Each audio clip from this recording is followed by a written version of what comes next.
And we are coming down in 3, 2, 1.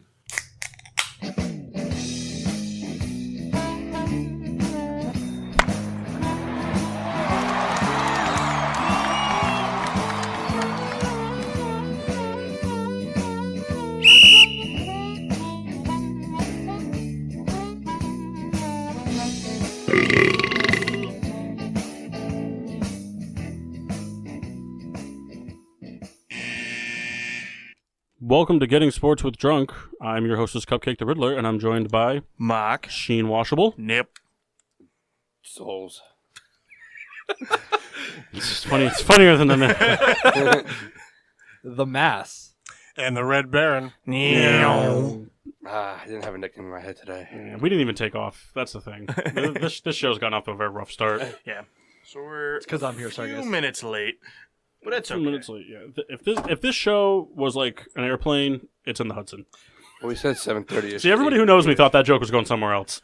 That is true, though. We said 7:30-ish. So we're on time. If this Yeah, film by is 1 on- minute. By 1 minute. Shout out to Jonathan Taze scoring a goal. Just saying. Just got the update. Yeah. So the Mass is here. The Mass will be appearing more regularly. Recurring guest, I believe the term is. Yeah, we have a lot of those. Pretty much everybody that's not me or Kendall. Well, You got to get we're 4 straight back. shows under your belt. 4 straight shows. You don't count because you don't talk and you won't go buy a modem. You're got team. So your 4-show consecutiveness starts now. No, last week. No, it starts like next week. Well, we can't just keep pushing it back. That's bullshit. Kyle, what are you talking about, Kyle? Kyle's just making Yeah, stuff Kyle's up. just saying things to hear himself talk. All you ladies out there that are listening, no, Kyle didn't get sexier. He's just sick. Oh yeah. But yeah, we got a lot to talk about. NFL game recaps. Mass, you're a Rams fan. You'll be taking care of that. We got MLB trade talks, or not trade talks, but like trade predictions. Yeah. Trade analysis. Yep. Phillies? Question mark. Everybody, because it's a possibility this year. And then we're also going to talk some NHL, some NBA. Got a bunch of stuff to get to. So starting lineups. Maksheen. I have, from Relic Brewing here in Connecticut, the Gristling Double IPA. Nice. I would like to find a beer called the Rinse Cycle for you for the show. Gilberto? I got from Sloop Brewing, Juice Bomb. I picked that out for you because the name. It's juicy. Yeah. baby. You owe me $20, by the way. He also owes me $10 Well, he owes me $20 because he and took a pair of shorts. 2 tins of snow. He owes everybody a pair of shorts. Vito owed me a lot of shorts. So when I get mine back, Baron? From Opa Opa, the A10 Warthog. Look at that. Opa Opa. There's plenty of that out in the market still. Oh, there's a We should get a lot. little battle. All right. Where's Bad Fisherman? Yeah. They should Mass? brew beer with Opa. Today from, where is this from? Chicago. From Pipeworks Brewing Company in Chicago. I Chicago, am man. drinking Livewire. You know, this guy gives me a different beer for the photo, calls an audible right at the end.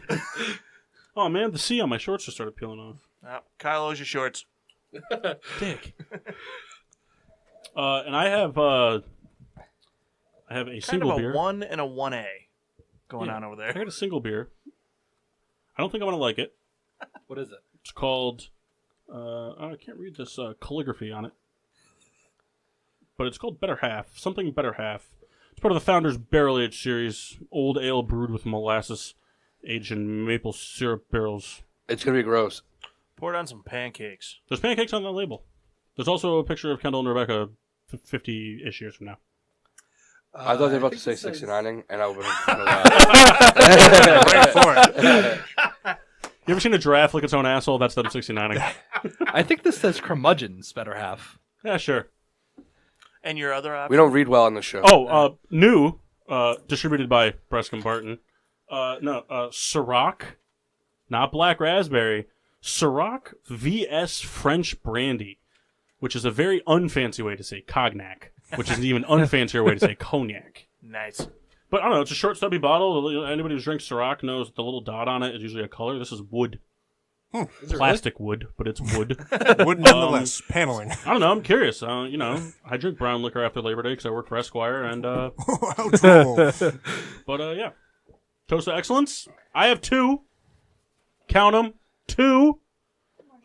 One is one that Mock shares, and the Mass. A shout out to the illustrious life and creations of Stan Lee. You're here. I was going to raise a sip of silence. Well, we can do that too. It's not that sports. sucks. It's not sports related, but because he made that sissy Spider-Man girl. I tell you, that was such a kick in the balls as I left work today. Yeah. Got in the car, looked at my phone, was just like, no! Stanley has died. Fuck. No! That's pretty sad. Yeah. Rest in peace. He was just in Ant-Man. Yeah, kind of. True. So he's not dead. Because they posted a video about a commercial I forgot about. It's the commercial from when 2K11 was featured, or came out, and that was when Jordan was on the cover, and Jordan was finally in a basketball video game. And it had Andre Iguodala, Josh Smith, and Westbrook sitting on a couch playing it, and then Derrick Rose was decorating a cake and Bulls stuff, and then Rajon Rondo was out on the deck cleaning the windows, and they were all talking about the greatest MJ moments, and they was oh, it's got to be the shrug or whatever, and then Josh Smith starts crying, and then at the flu game or the father winning the championship on, I don't know, it was just a really goofy commercial, but it was a really good commercial. All right, fuck you guys. I'm curious as to what you mean. What do you mean he was finally in a video game? Was he not for? No, because they didn't make basketball video games when Jordan was around. Well, I think he was in the first I think he was in 2K 2. He was in NBA Jam. He beat me to it. Yeah, but Him and Pippen, man. right, but the thing was since the new era of basketball games has you. come out, you haven't been able to play as him. Yeah. And then when 2K11 came out, that was the one where Jordan was on the cover. It was not an anniversary, it was a dedication, I guess, or something. Kind That of was the first time they started introducing throwback teams. Kind of like when they put Barry Sanders on the cover of. When they made the Madden Ultimate theme type of deal. Broke the Madden curse. No, he didn't. No, he didn't. Well, he wasn't playing. Yeah, but the Lions still suck. That's true. They suck forever. Just curse the team, not the player.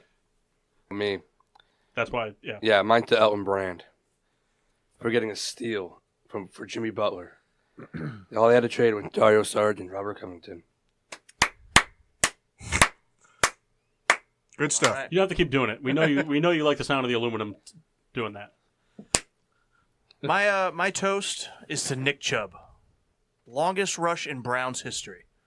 Was it 94? Was it really? 94 92 yards. Two. 92. Yeah. Longest in Browns history. Good for you, Nick Chubb. And On my bench. oh, rough. Oh, Riddler, sorry, I left it hanging there. My bad. It's the Chubb signal. And mine goes out to Larry Fitzgerald, climbing up the ranks, number 2 in receiving yards, It's passing. gonna Carl suck Owens. getting second and being well, that's the highest we're getting. Only 7 more with 1,000-yard You made second. 7,000 more to go. See, that's one of those things. You could create your own player in Madden and break all kinds of records. You could throw the ball for days as a quarterback and eventually beat out as long as. But that's got to be so hard to do, even if you start, because you can't always guarantee they're going to throw it to you, type of thing. All kinds of stuff like that. That's just so hard to do. I mean, I've created running backs where I've rushed for 4,000 yards in a season, no problem. I mean, I've had Bears seasons where Matt Forte in the day had 2,000 yards and 42 touchdowns by the bye week. So that's fine. I can do that all day. Sacks, forget about it. You know how many times I've broken the sack record by week 6? All the Every time. season.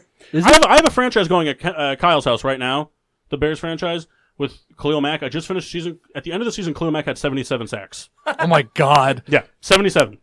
I pretty much only play as him. And if he's dropping into zone coverage, I switch to play. There you go. It's always 4 people rushing and then in zones. But if I click the right trigger or R2 and it pops up that Khalil Mack's into some flat zone coverage, something like that, nope, all out blitz. Mass, do you have a toast? I actually do have a toast. And Is it to Cooper Kupp's ligaments? too soon. By about a day. No, I'm actually going to toast out to my quarterback for shooting his shot on Holly Berry last night. That was cool. So, Huh? Cheers to you, if anyone's gonna get in her pants, it's Ryan Gosling. You already did. That's why I want to see the Eagles and the Rams face off. Prince Harry versus Ryan Gosling. I do not want to see that game because we're going to lose it. Yeah, you would. You will. That'll be the game. That's a trap game. All right. Toast them. Pop them. But then we do a sip of silence for Jean-Claude Van Damme. Stan Lee. yeah, the guy who created all those awesome superheroes and made that one mistake with Spider-Man. What mistake are you referring to? Happy Veterans Day. Yes. Just wanted to sneak that in there quick. Almost blew by that. Special thank you to Souls' father and Maksheen's father-in-law to be, serviceman. And my uncle. Uncle's, well, he's still in, but yeah, it's been in 26 years. Yep. Thank you to all of you. We wouldn't be here Well, without you. Your grandfather, right? Correct. World War II. D-Day. Really? Mm-hmm. Chris, you know this story. I've told you this story. You were too hopped up on fucking living room grilled meat to remember. Now, that's a story I'd like to hear later. You will hear that story. You'll hear that story later. So let's get into it. NFL game recaps. We got a bunch of shit to get to. I'm going to start off with, this will be my new segment that I start a new segment every week now. Never follow through with them. That's going to be the plan. So this segment is to follow through with last week. No, I'm just kidding. I'm gonna do the GSWD Hall of Fame. We're gonna start that.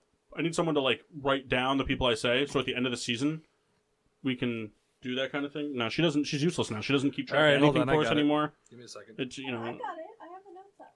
No, it's fine. The master's got it. You do your thing.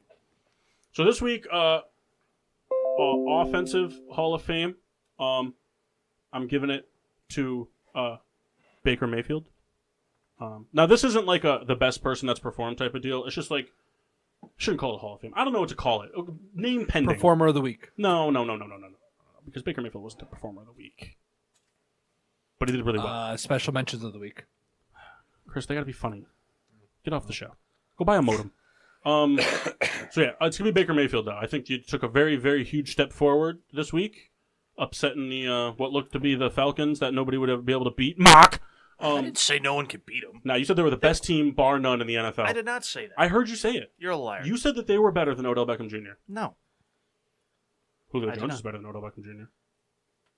Okay. All right, I just want to see what he'd say. No, but it's Baker Mayfield. I think he took a huge step forward in his career as not only cementing his legacy as the Browns quarterback of the future, but really elevating his game up and showing that the kid's ready to be the leader of that team. He's fun to watch. He's fun to watch. Did you see the quote he had? I woke up feeling dangerous. Yeah. What an ass. Love him. Yeah. What a fucking idiot. Defensive is Bryce Callahan, Chicago Bears. Guy had a sack, pass deflection, and an interception on 3 straight plays. Good for him. That's awesome. Pretty impressive. Yeah. And then this one is not real. It's more of a joke, but Cody Parkey, man. Guy hit the upright 4 times. 5. No, 4. The uprights 4 times. Not gonna fucking tell me. Want to call it the boozies? Your awards? No, that's our. No, that was the drunkies. No, yeah, okay. So this would be the boozies. Yeah, the boozies. Yeah, Baker Mayfield fits right in there then, because you got to be drunk to be a Brown. Right. So yeah, there we go. All right, game recaps. Give us a game, Kyle. All right. Well, I guess so we'll start with the Thursday night game. Pittsburgh, Carolina. Big Ben. All right, I got this. Big Ben looked immaculate. He can go fuck himself because he cost me the week in fantasy. Well, that's your fault for playing the Carolina defense. Anyways, 5 touchdowns, only 3 incompletions. Yeah, played well. Perfect passer rating for the 5th time in his career. 7 different players in the Steelers scored a touchdown, including Jesse James, the outlaw. And the Panthers were terrible, except Christian McCaffrey. It's really funny to think about. Just you saying the score touchdowns thing. So you look back on teams, it's usually always a kicker that's played an elongated career with one team. They lead the team in scoring. Robbie Gould leads the Bears all time in scoring. I'm sure Vinatieri. Well, Vinatieri might not lead the Colts. I think he does. Does he lead the Colts? Probably leads the Colts and the Patriots. Yeah. Gostkowski took over for Patriots. did he? Yeah. But it's usually always a kicker because you figure every touchdown they're getting a point attempt and then field goals are there. But it's just funny to think about. You look at a quarterback like Big Ben, surefire first ballot Hall of Famer. Probably not even in the top 40 in points scored for the Steelers because he didn't score any of those touchdowns, only the rushing ones. And he's not the most illustrious runner in the world. Never really has. I mean, he's probably got his fair share of rushing touchdowns, but it's interesting to think about. Like, I'd like to see where Cam Newton ranks all time, because like the Panthers haven't been around a long time, and he's rushed for quite a bit of touchdowns. Yeah, he's probably up there. Yeah.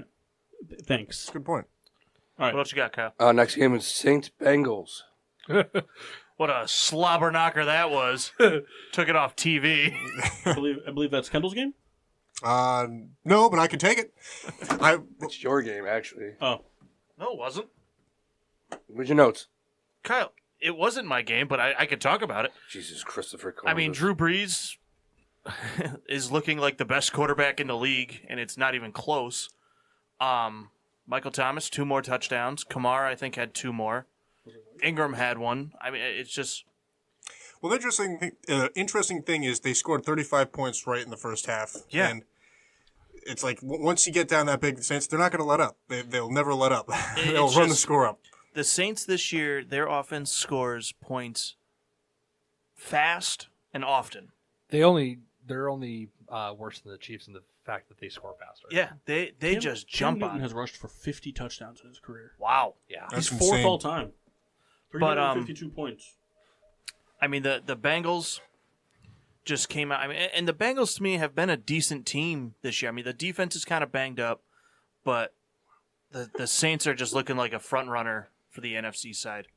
I mean, it's going to be between them and the Rams. How about Dalton throwing that pick and it being returned right before the half? Yeah, and that was so funny. 8 seconds, Breeze just throws a touchdown. It's just a nail in the coffin. Yep.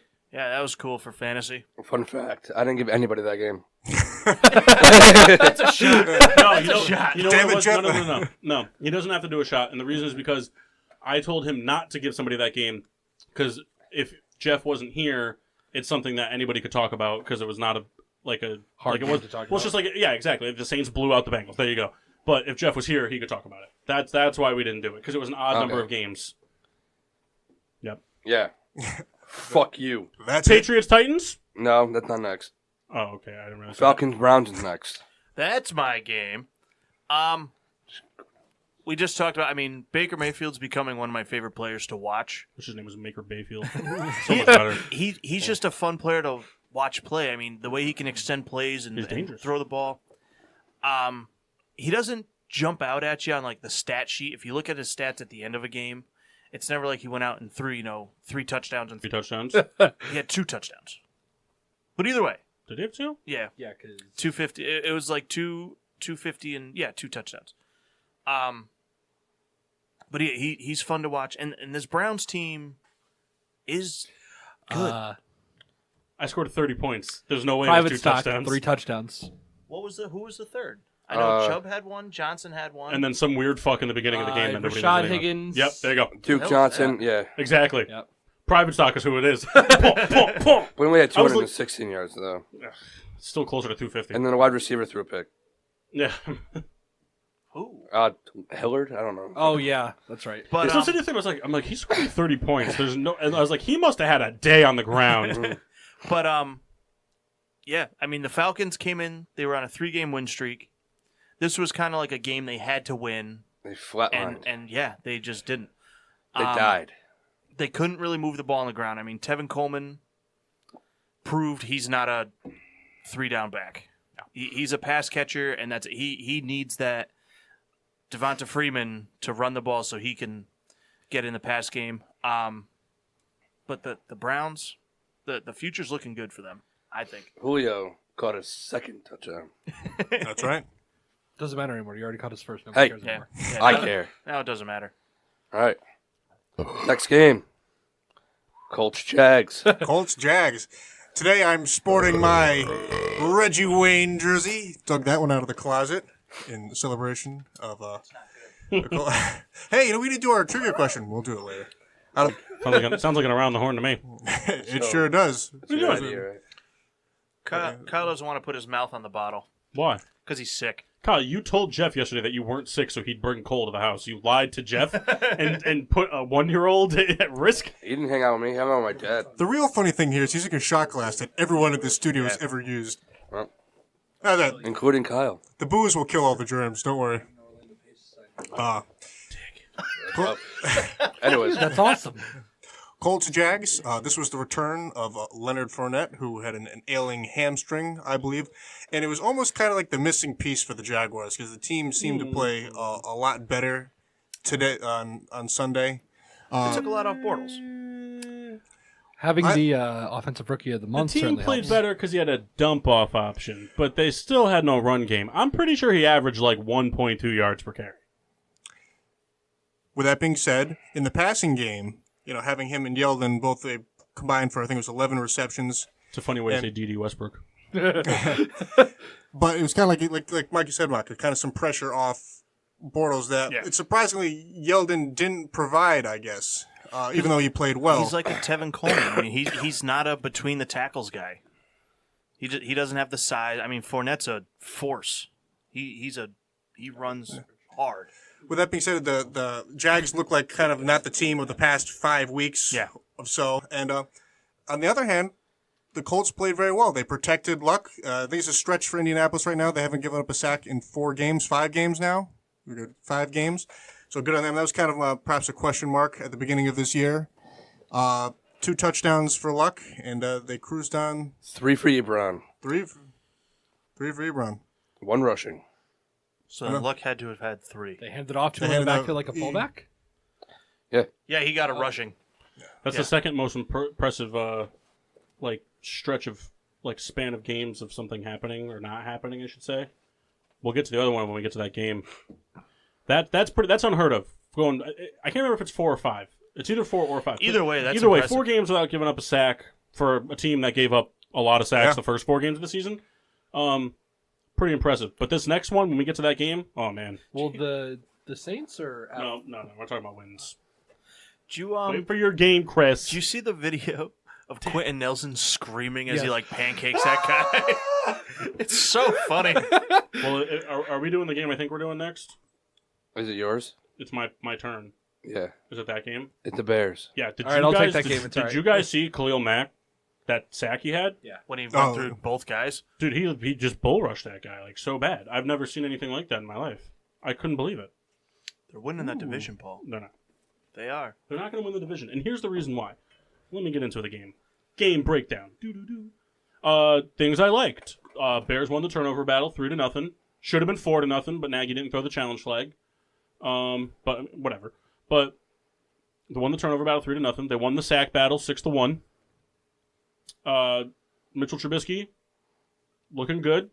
3 touchdowns, 3 career best yards. I think it was 350 and change, 355, something like that. I can't even begin to tell you the last time 2 Bears receivers topped 100 yards in a game. This week. Yeah, but before that, I don't know. Your guess is as good as mine. I don't know. 04. Can you even name 2 Bears receivers from 04? Marty Booker, David Boston, baby. I don't think that's true. Anyway, but things I didn't like,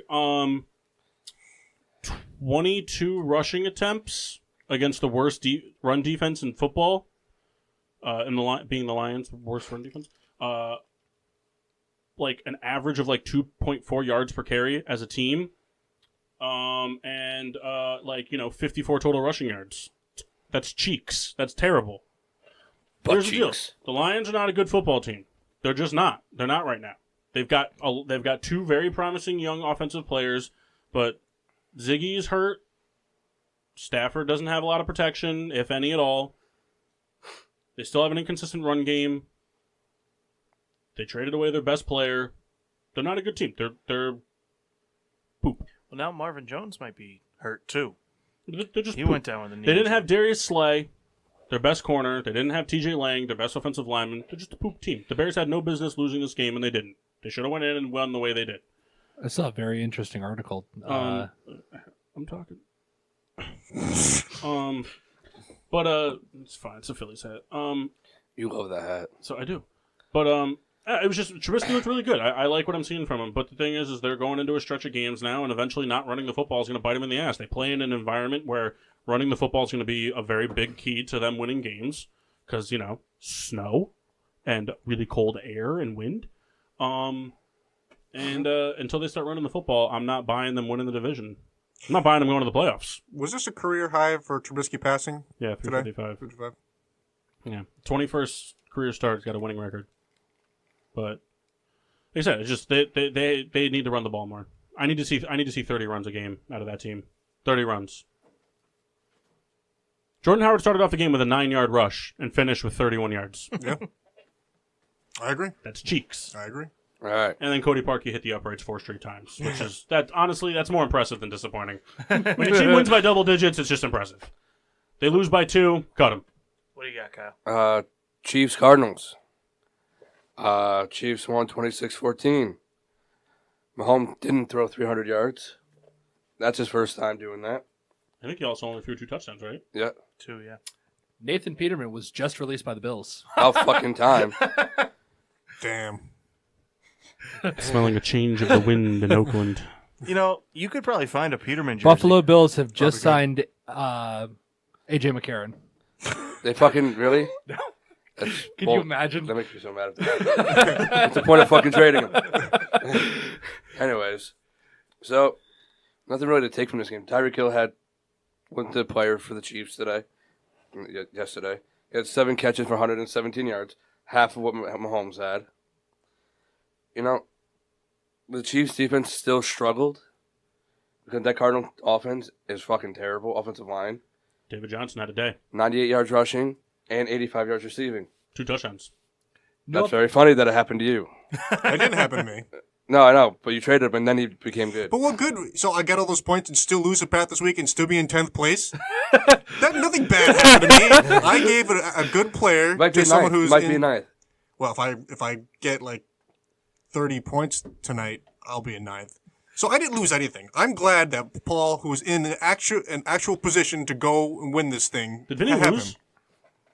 I don't know. I told you, I'm having a fire sale. I need to know because if Vinny is guaranteed to lose tonight, I'm benching Barkley so he doesn't get me -10. I'm just Because let's be realistic, -10 for running back, super hard to do. If any team can do it, it's the Giants. yes, it is. Vinny, I mean, I can talk it now. Vinny right now is projected to lose. Who's he got going tonight? But his opponent has Matt Breida and Odell going tonight. So right now he's up almost 40, He's going to win. but he's projected to 30. lose. 35. So that's what I said, 37. almost 40. I'm just All more right, let's- impressed that the we gotta keep Cardinals. talking. But David Johnson had the game that people have been waiting Yeah. for. And then the biggest thing to take away from that game was Fitzgerald breaking Owens' record. Well, that, and I think, here's the deal. I mean, the Jets, the Bills, the Jets, the Cardinals, it stings because they're, if you're going to talk about the 5 worst teams in football, all 3 of them are in discussion. Mm-hmm.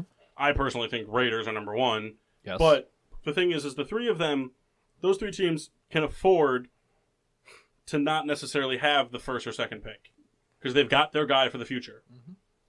I mean, I don't know if the Cardinals are not as sold as on Rosen being the starter week 1 next year as they are for the other teams are for Darnold and Allen, but they have their guy moving forward. Whether he starts week 1 or not, They just need an offensive line to fuck right. back. But the thing is so those 3 teams have a lot to still do by winning games. They can win games and improve things, free agency, stuff like that. But this is probably it's a weird sentence to say, but this is probably going to be the best loss the Cardinals have this season because realistically they hung with the Chiefs until the 4th quarter. Yeah, that was the most impressive thing in the game. Um, They were the ones who held the Chiefs the most this year. What's interesting with the Cardinals side is Leftwich taking over offensive play calling. Yes. David Johnson's being used how he was used in years past. Who was their coordinator? Was it McCoy? Yeah, Mike McCoy. He just wasn't using David Johnson to the best of his abilities, and now Or at all. they are, and it's showing. All right. Did the Left Blackhawks wedge. score? All right. Did the Next Blackhawks game. score? No, Pats. that was a good one. Pats Titans.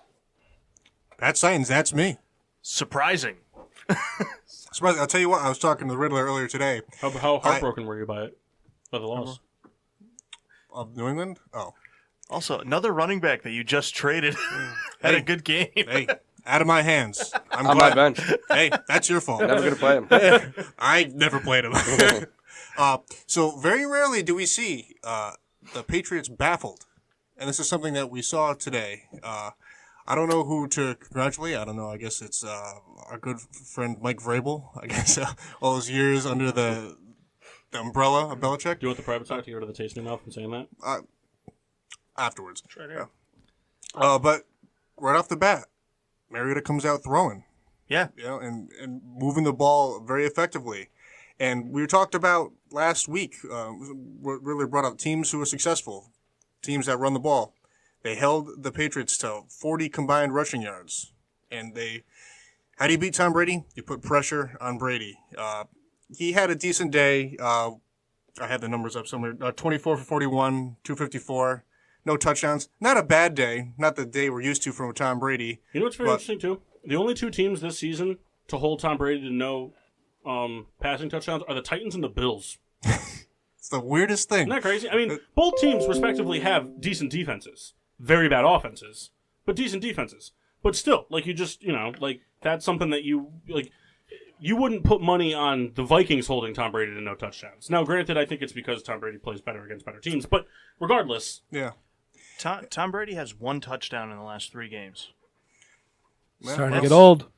Thank God. We'll see. Get him out. I think it's That a lot just of sounds like a hullabaloo. most improved and MVP for me next year. Well, when was the last time we've had 2 hullabaloo things for the Pats in the same season?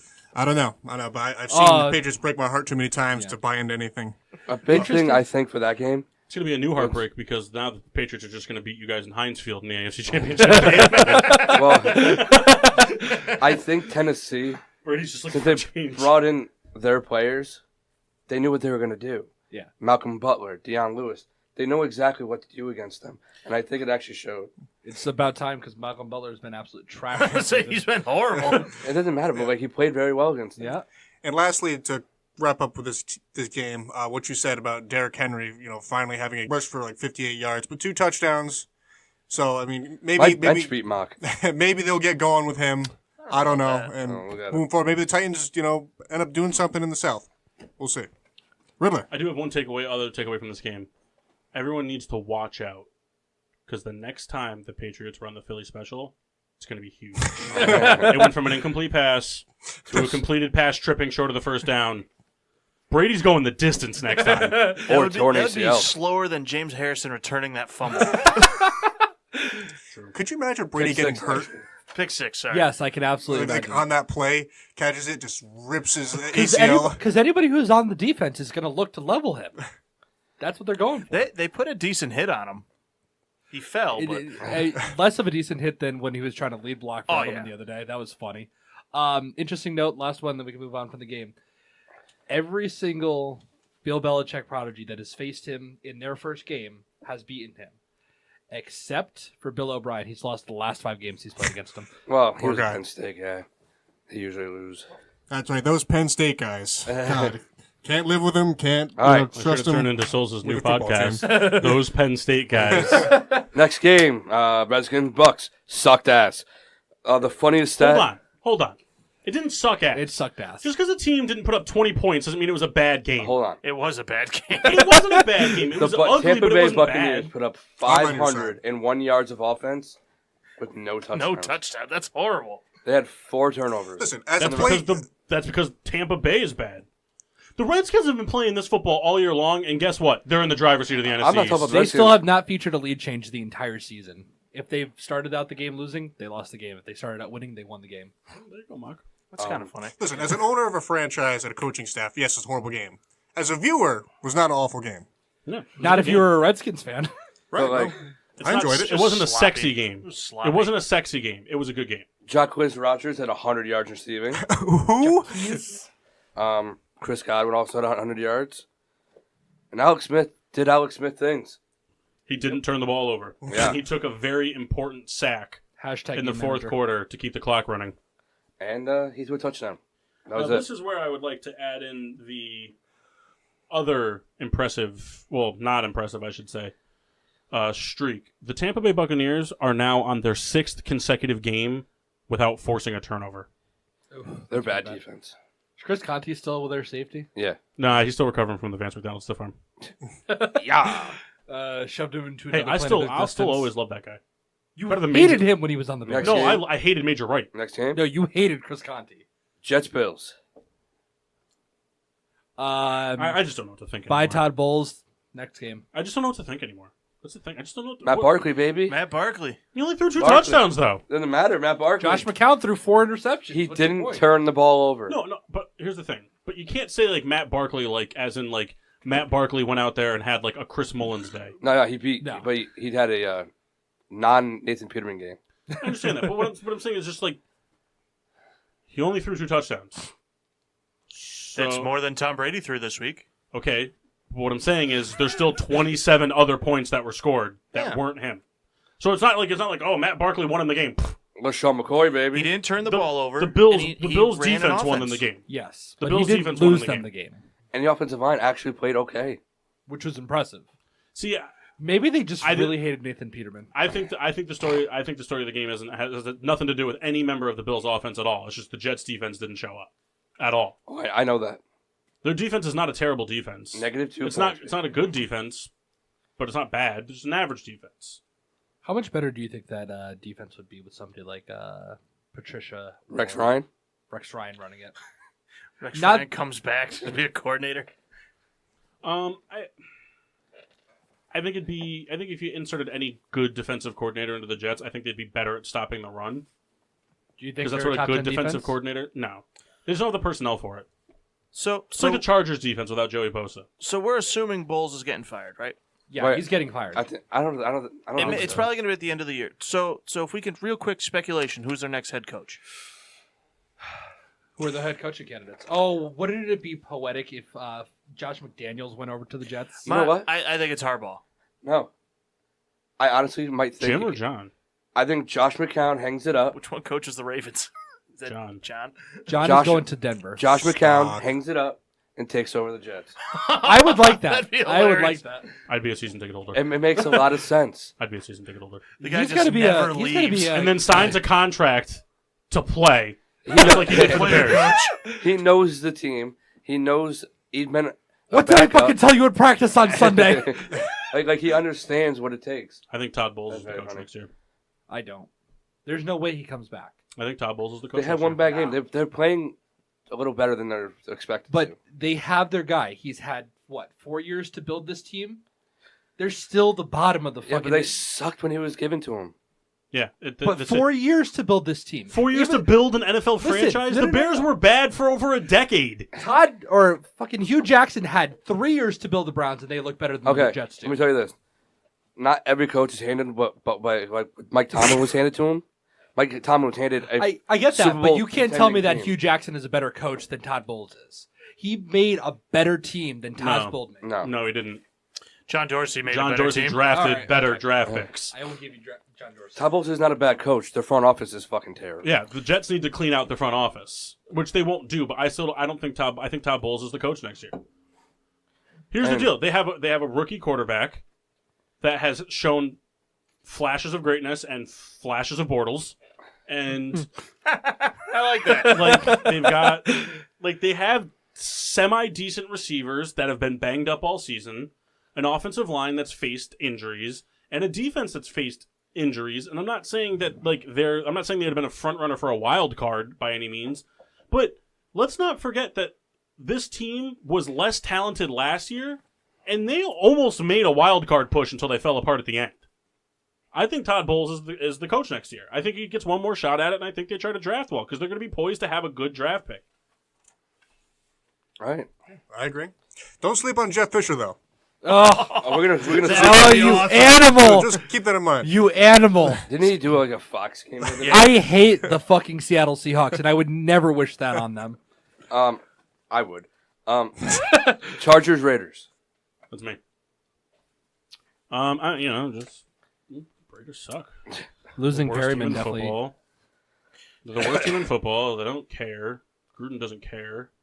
Cares about those draft picks. That's it. It's just they're out there playing. I think They're doing- Gruden came into this season saying, "We're not going to win a thing." which honestly, I'm blowing it up. Which honestly, he is probably like the third or fourth least favorite head coach of mine now because it's just tanking's one thing, but tanking at the halfway point of the season is unacceptable, and it's an absolute disgrace to yourself, your organization, and all 53 players you decide to dress Well, for a game. I player think they were did- tanking before halfway. Yes, But- they tanked in the game Once against they, us. once they traded Mac, No, I think that was it. No, I don't think. But I don't think they started tanking. I just think they were like, we're going to put together as many wins as we can with the team we have. They started tanking last week, not this week against the Chargers. The week before, who they played, the 49ers. Let me ask that was just that's just an absolute atrocity of a football team. They're they're trying to put together a team to compete when it's time to move to Vegas, and it's a joke. It's terrible, and it's not. It's a shame that they had to play a team like the Chargers, who are I think on 6 straight wins now. Yeah, a team. They're 7-2. They're quietly making a huge push. One false move by the Chiefs next week in Mexico City could very easily see San Diego making their way to the top of that division. And I wouldn't sleep on the Chargers winning the AFC outright, to be honest, because they're playing great football. Their defense is average. It's not a defense you're scared to play, but it's not a defense you can make mistakes against. They've got one of the best dual threat backs in all of football. All the receivers are getting in on the mix. It's not the Keenan Allen show like it was last year. Phillip Rivers is playing MVP candidate style football right now. And the team's only going to get better when Joey Bosa comes back. They need him now more than ever now that Perriman is torn his LCL or whatever it was. But one of those CLs. Yeah, one of the CLs. Something about those LA ligaments. Yeah, no kidding. Must be the doctors. Shut the fuck up. It's funny, you think they'd be more flexible with all the fire over there. Quote came out from the Raiders locker room last night. One of the veterans just said, Jordy Nelson. Was it Jordy Nelson? Jordy Nelson. I got to get the fuck out of here. He's like, I got to get out of here. And he's Insert right. Packers winning division here. Oakland has traded Jordy Nelson to the Packers. But For all right, first round pick. so let me ask you this: in the next 10 years, during Gruden's tenure, if they win a Super Bowl because of what he did blowing up this team, It'll be brilliant. Absolutely. It'll be the most brilliant move ever. Yeah. But I'm going to go one further on you. John Gruden doesn't make the playoffs in his 7 years as an Oakland Raiders head coach before he's cut. I agree with you. That'd be hilarious. He won't. He This won't make team- the playoffs. No. This team He's will not, be. I don't think he's going to make the playoffs. There's way too much youth talent in their division for them. They're going to be starting, and by the time they get all these youth pieces 2 years from now, they're going to start building up and being good, like how the Bears are right now. Because the Bears are not dominant; they're just playing well. The youth is starting to fit together. Like the Cleveland Browns are going to start doing probably the rest of this year and the next year. Teams like that. By the time they do that, you're going to have a seasoned Mahomes, a seasoned Hill, and a seasoned Hunt. Not to mention Kelsey's still going to be productive, and they're going to add youth to that defense. Not to mention Phillip Rivers isn't going anywhere. Kyle told us Gruden's the greatest coach of all time. Oh, no, but by all means, he is the greatest coach of all time because of him. It's him. Right. I mean, you get a giant bobblehead of yourself. But here's the deal, too. This is the other thing that people keep forgetting. Like, Spider maybe 2Y he was banana. supposed not to keep dragging it on, but I don't give a shit how many first-round draft picks he has. He's a terrible drafter. He is bad at drafting NFL draft players. quarterbacks. All quarterbacks. Yeah, if he gets rid of Reggie McKenzie, this team is going to be hilarious. I'd love it. That Derek Carr gets traded for a first-round pick. I don't think Derek Carr goes anywhere. I think Derek Carr is his quarterback. I think he's over him. He's going to go to Jacksonville. He's going to want his own guy. No, because Jacksonville. I guarantee you that if he was going to do it, he would have traded Derek Carr at the beginning of the season when his value was high, not what he's looked like these past 10 weeks. Yeah, he's still a first-round pick. I don't blame him for a lot of it. No, absolutely not. I don't. But his value was the absolutely guy hikes higher. the ball. There are fucking 10 dudes in front of him as soon as he hikes it. Can you imagine what Buffalo would have given up to have Derek Carr? Yeah, but Buffalo got their guy. But if you look at a quarterback trade market, how many times has a first-round draft pick been given up for Sam Bradford? Derek Carr's not. That's right. Twice when that's happened. I don't think Derek Carr's going to Jacksonville. Well, I think he goes somewhere. I do too. Even the Giants could take him. I think he travels. He could. I think he travels. The Giants want. They're not getting the next year's first-round pick for him because it's going to be a top 5 pick. I think he's gonna travel north in division. To who? Denver. Ooh, I could see that. He can even go to the Chargers. Phil Rivers is almost done.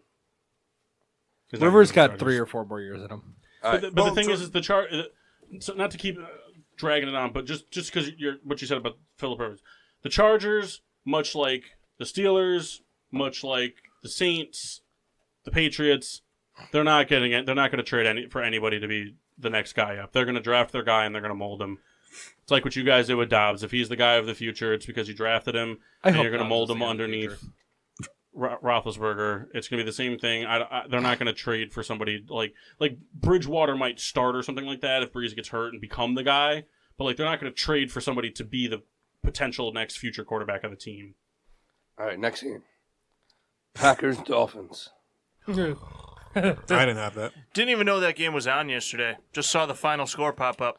Who has that game? I think I did. Well, I mean, we saw Aaron Jones break out. They gave him the full workload, and he ran with it. I mean, he had a great game. Aaron Rodgers, again, doesn't jump out at you on the stat sheet, but he really didn't have to do much through the air. No. I mean, I think Jones had, 175-ish rushing yards. I'll tell you exactly. They got out, and they dominated the Dolphins. 145. 145. So, I mean, the Dolphins Sorry, that was funny. started out hot, looked good early on. Tannehill went down. Osweiler is awful. Whoa. He's not good. Whoa. Brock Lobster is the been okay savior for down that. in Miami. He's but, been okay but for he's that. not good. He's No, not he's a guy really to He's go good with out Adam and win Gates. games. He's pretty good. He's good with Adam Gates. He's a that's bad it. quarterback. He's decent. All right, next game. Tim Tebow is better than Brock Osweiler. Yes! You watch your mouth. Go ahead. All Take over. Real quick, the score update. It's 3-0 San Francisco. Got the but game on. He's watching the game too. You watching it? Yeah. Did you watch the play the running play 2 plays before? Handed it off to Barkley and he just fell right to the ground. Yeah. Didn't even make it past Eli Manning. Minus 20 points for Barkley this week. What's your whore mouth? All right, Rams. Rams Seahawks. All Yeah, right. those teams. This game has convinced me that the Rams are not making it past the first round of the playoffs this year. Second. All right, fine. If they get a bye week, They probably will because they only have next week to worry about with Kansas City in terms of rushing the football. If we win next after that, none of the teams they play run the football, and that's their biggest weekness on defense. So they probably weathered this the is storm. tomorrow.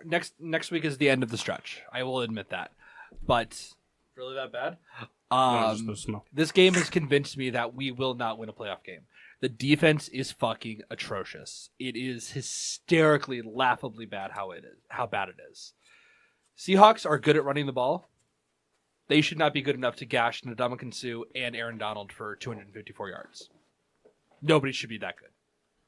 But the defense just lost their composure yesterday. I don't know if anybody watched it, but Aaron Donald literally put his helmet back on yesterday to go fight the Seahawks center after the game was over. This team is losing itself around each other. Our offense is fantastic. Well, see, that was some. I mean, we've talked about it here. Was the Rams brought in a ton of defensive talent this year? And it's been fucking atrocious. The But defense has It was gotten all worse. egos. It was all egos. Well, the thing though, The is Eagles aren't the problem, though. No, The Eagles are not the injuries. problem. No, even injuries. We had one injury on defense, and it was Aqib Talib. That's been it. There's been no other injuries.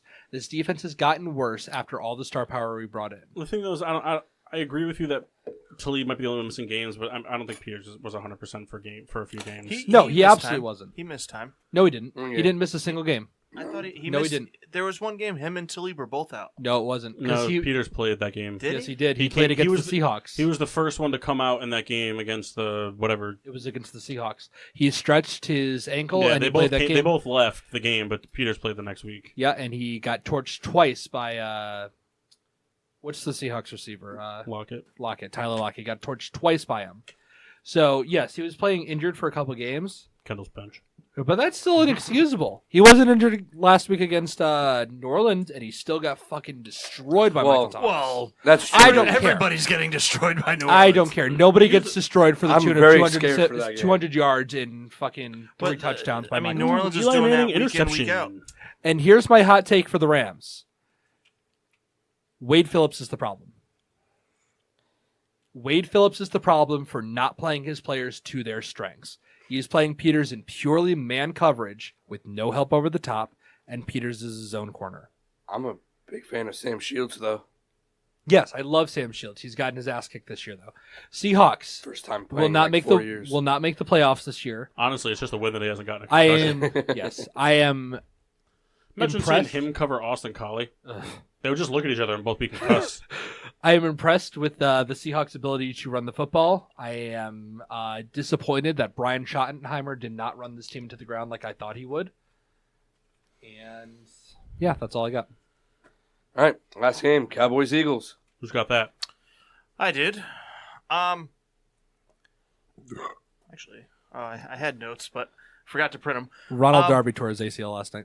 Yep. Cowboys beat the Eagles. What was it 27-20? I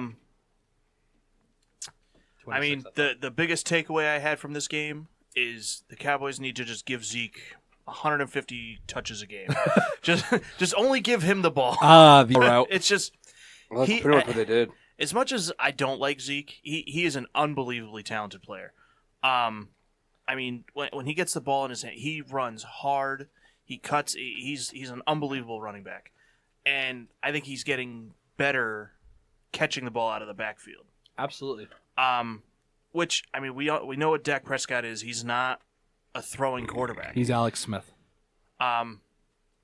Amari Cooper is proving me wrong. I didn't think he would have a big individual impact, but they are force feeding him targets. He's already moved the chains 10 times in 2 games. They're feeding him the ball like crazy.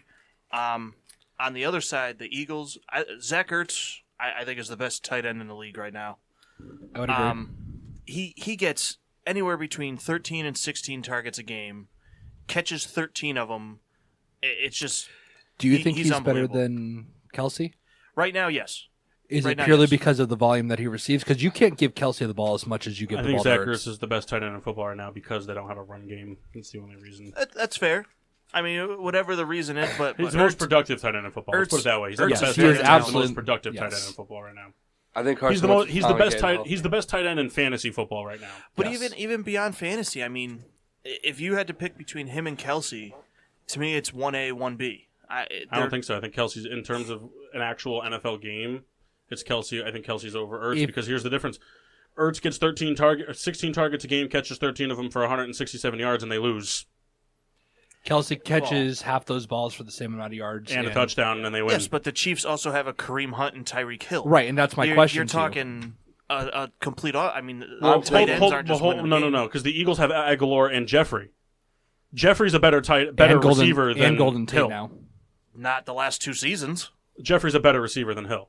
Not the last 2 seasons. But he's a better receiver than Hill. Statistically, he's not better, but he's a better receiver. You can do more with Jeffrey than you can with Hill. Right. You're not going to throw the ball down the field into triple coverage with Hill and say, go up and get it.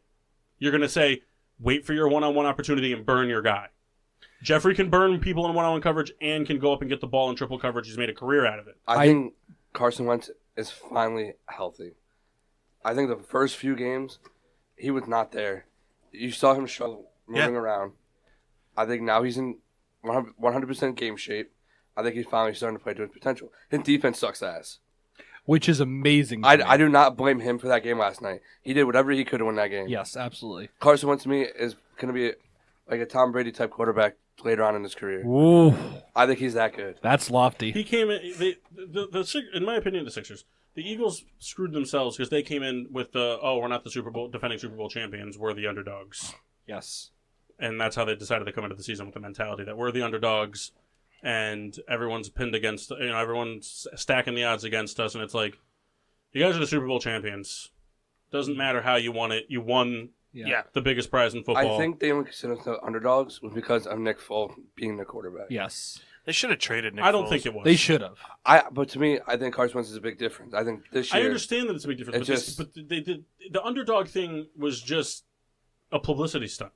That's what it was. It was an identity for them last year because they were an underdog team last year. I mean, Even in the Carson playoffs. Wentz went down, Foles stepped in, and they were the underdog last year. This year, I agree with what Paul's saying, that they were not the underdogs coming in. And They were the favorites to win the East, and I it shouldn't have been struggled- close. I struggled to understand how a team could fall apart so well because they didn't even lose that many players. Yes, they haven't been 100% healthy. Jason Peters does not look like his former self. He's playing look with back, something I mean, torn right now. look Well, at they the had Falcons. a downgraded quarterback in Nick Foles with a run game, and then by the time they got their upgrade, the run game was gone.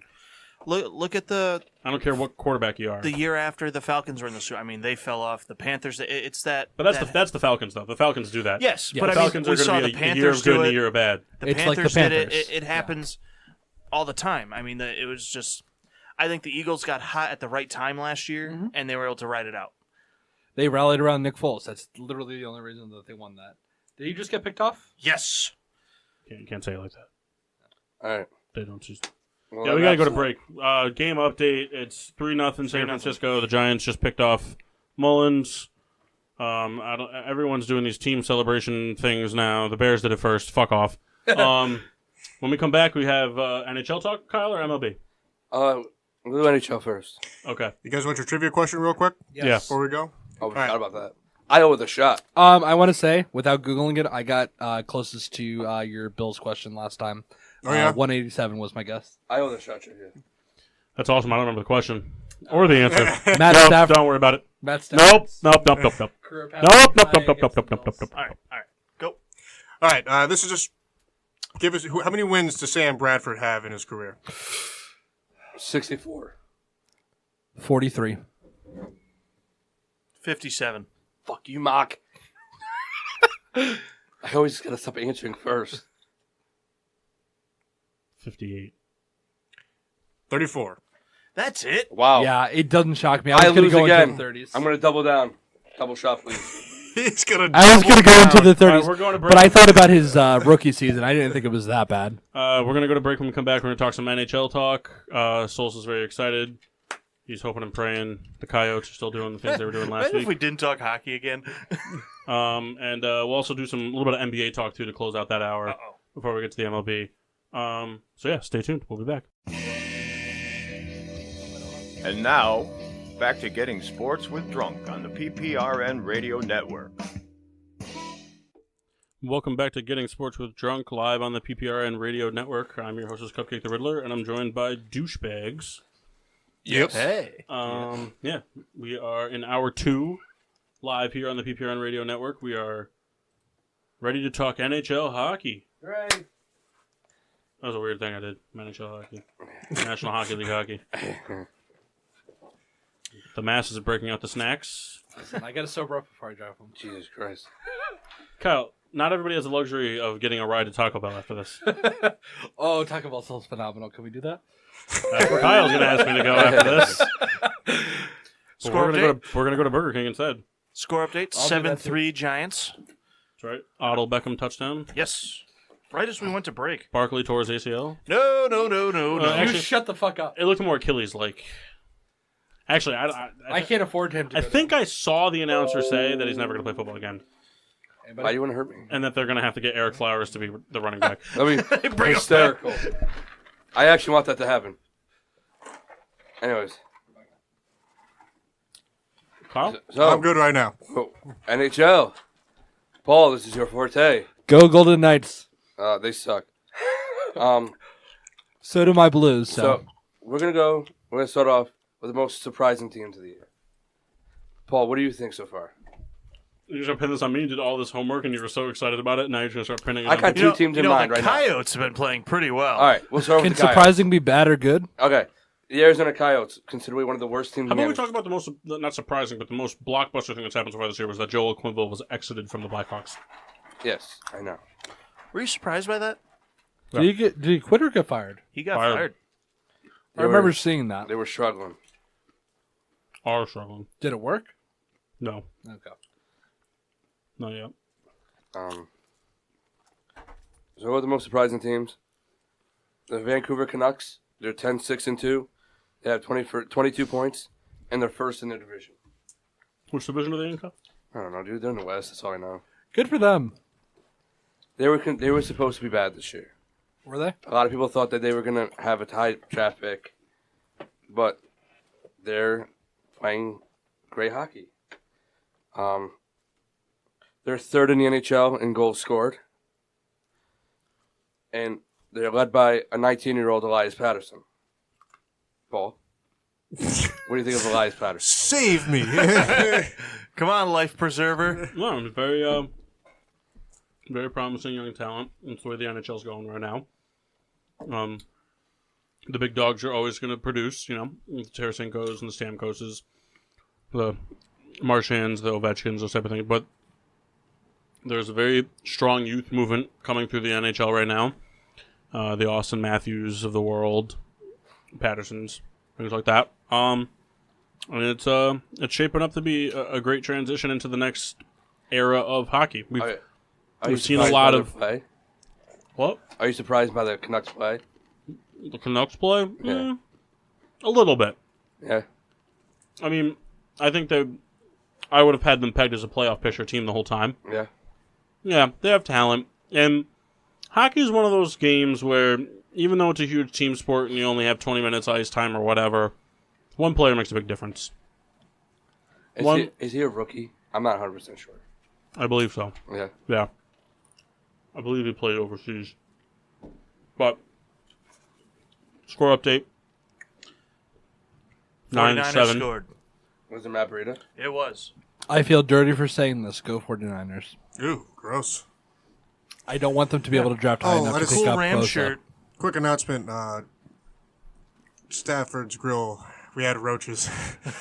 So we had to close, but coming down to Rivers Restaurant, we're Anyway. got a gas line issue. And would you consider Travis Green Coach of the Year right now? Or Hey, Peter. There's no assumptions on that. no? No. Hockey's one of those things, there's so much luck involved in hockey. More so than any other sport. By a long shot. I mean, you look at sports like baseball and basketball. Luck is like 1% of the game. Football, 15, 20 maybe. There's a lot of luck in hockey. Stanchions are built weird in the rink. Sometimes you just get a weird deflection off your own guy. That's all luck. Well, not all luck, but if there's a they lot of play luck. the same way they play right now all year, would you think he'd be named Coach of the Year?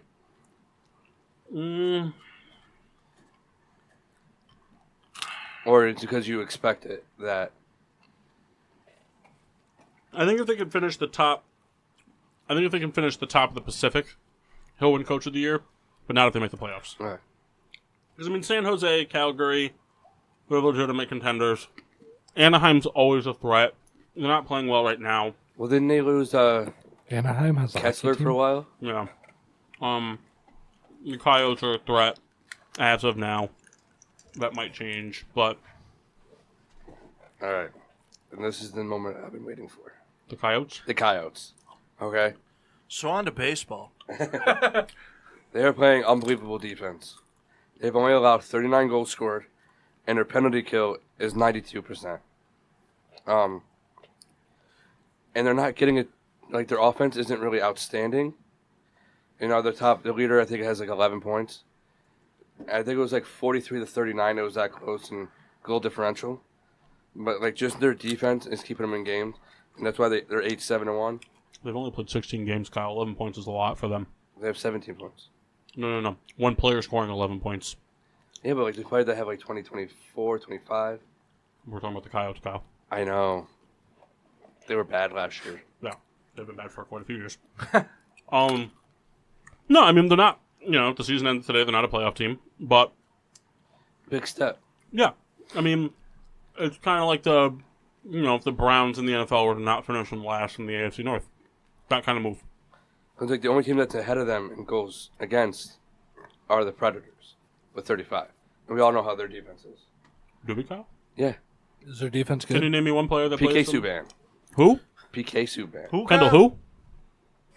Is their defense good? PK Subban. I don't understand this talk. Are we leading towards good or bad? They're really good. Okay. That's why they're in first place. They're a very physical team. Does that mean they punch a lot on the ice? No, they're just a very hard-hitting team. Nashville and Toronto are the only two teams in the NHL, too, that haven't lost a game in overtime. This is huge. Do a lot of games go into overtime? Oh, yeah. A lot. But it's 5 minutes of sudden death hockey, and then it's a shootout. So that means that they've either scored the goal in overtime or they won the shootout. And those are the things that add up quick, because you still get a point for going into overtime and losing, but 2 points makes a big difference. Do you have any surprising teams that you're... Anybody, really? Can surprisingly be The bad. Bruins. And I'll tell you why. You're looking at a team that lost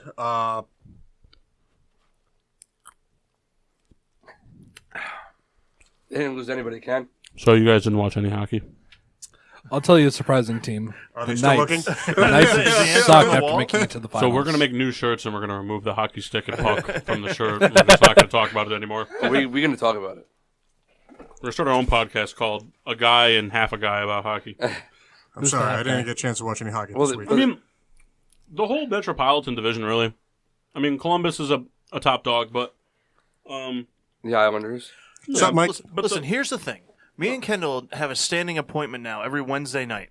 We're either going to watch a basketball game or a hockey game. You should. Why don't you guys stay at your own separate houses and one watch a hockey game, one watch a basketball I don't have game, cable. Why can't they watch both? or watch both together? Bring a TV over and then just put one on one TV and one on the other. I got to move our appointment this week, though. I have work. Call out. You guys should make your appointments for Thursday. You can watch hockey, and then you can watch the second game of the TNT doubleheader. Riddler, did you ever tell them about my bitch about basketball that night? What? Do you not remember the little rant I went on? No. Okay. Anyways. I hate this fucking dude in the Rover on Monday Night Football. It's like the worst. Booger McFarlane. It's the Booger Mobile. Rebecca Booker. You don't know Booker? Me and him go way back. This is the best Monday night game I've ever watched because it's muted. The announcing crew on Monday Night Football It's this year is atrocious. horrible. Anyway, Jason Witten is one and done. Jason Witten, Booger McFarlane, I don't even know the other dude. All right, anyways. the Metropolitan Division. The Metropolitan. I mean, the Columbus Blue Jackets are a team to be reckoned with, but I mean, they only have 20 points, which, if they had 20 points in the Atlantic Division, they'd be second from last. Philadelphia's playing decent. Gritty really, pumped them up. The Islanders, I'm not surprised about, but they're playing a little bit above expectations, I think, at this point. Well, I know because as of last week, the Islanders were undefeated in the Metropolitan Division. Mm-hmm. And their goalie, Thomas Greiss, had a 1.85 goal save percentage, which is pretty insane to think about. Like I think it has to go right. The Rangers have potential to be a pretty bad team or a really good team. It's weird. But they're in the middle of the pack. Pittsburgh, though, and Washington. 17 points a pop, which is... Washington lost yesterday to Arizona. I think 4-1 or 3-1. Seeing the cup hangover, maybe. A lot of games. I mean... It's still early. It's still early, but almost a quarter of the way through the season. That's the thing. It moves quick. Almost 20 games in. What about the most disappointing teams? Washington and Pittsburgh. Yeah. Knights. I mean, Chicago is always going to be a disappointment when they're playing this bad because the star power they have on the team. Patrick Kane, Taves, Keith, Seabrook. But isn't Kane playing really well, though? Kane's playing really well. Taves is playing a lot better. They just don't have other lines that I think Crawford being back in between the pipes now that he's done from that almost year-long concussion thing, I think it's going to make a big difference. But I still don't see him as a playoff threat, but the Blues are not playing well. They're tied for last in that division. And when you consider the run they went on last year, Vegas is absolute trash, too. Yeah. I have a question. But I think Vegas was more of a hype show than... Marc-Andre Fleury had a save percentage under 90. And he was averaging about 2.5 goals against. He's not playing to his what did you say standard. his save percentage was? 2.5. 89. 2.5%. He said 109. Nah. I was like, so he's 89. He's stopping everything and then shooting pucks at himself. Yeah, I mean, you need to be above 90, but you should be above 92 at this level. I don't know if it's the defense that's the problem or if it's just him, but they're not. Let me break it down for you in a way that you guys can understand. If he's only giving up 2.5 goals a game on average, that means that teams are scoring 2, then 3, then 2, then 3, about. But he's only stopping 89% of the pucks, which means he's not seeing a large shot volume, which means that he's letting through pucks that he shouldn't be letting through. It's different, if you, when you play a team like you play the Blackhawks or the Bruins, or Nashville. Sometimes, I've seen Blackhawks Bruins games where total shots on goal was almost at 100. Marchand. That's what I was looking for. He's But still you gotta there. figure, if you see 49 shots and you let in 2 of them, that's a big difference between seeing 20 shots and letting in 2. Yeah? Mathematically, yes. You see 20 shots and you let in 2, your save percentage is 90%. Which isn't really that good, to be honest.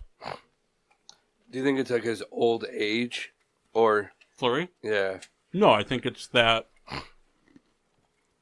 the railing they took in the finals really kind of broke the team down. A short off Short season. off season, but But he's done that before, though. the other thing too is you got to remember is talented. Yes, all the players in the NHL look just like all this. Doesn't matter how much of a scrub someone like Nathan Peterman is in the NFL. He's going to beat you in flag football. Yes, he is. I don't know. He's going to beat you in flag football. He's in the NFL. You're on a semi-talk show. I think I could take him in Well, flag. But anyway, The Knights' problem. they're all I think- talented. The thing is, though, is you got to remember, almost every player on that team was a player that the team that they were on before was willing to part ways with. They Well- were willing to part ways for a reason. Some of it's contractual. You know, we're paying this guy too much money, whatever. We don't want, you know, when the time comes, we don't want to re-up on him. But at the end of the day, for the most part, everyone was willing to give away these people for a reason. Well, also the Knights have, they signed Max, I can't say this fucking guy's name. Pacioretty? Yeah. He only had 2 goals as of last week. That's And really bad for this point.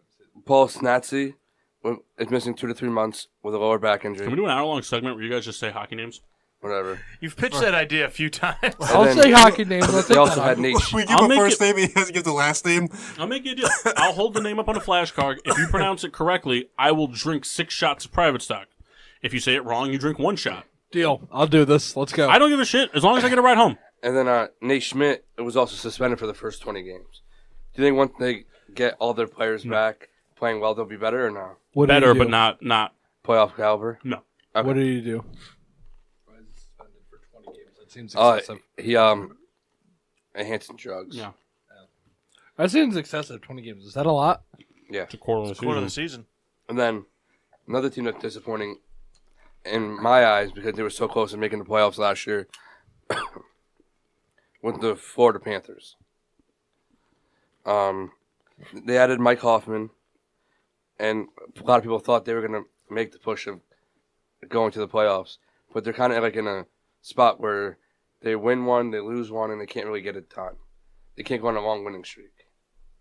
You know, probably the biggest news in hockey right now is the arena for Seattle is going to be done by 2020. Are they getting another team? They have to. Why? Because Hey, they have 31 Mass. teams.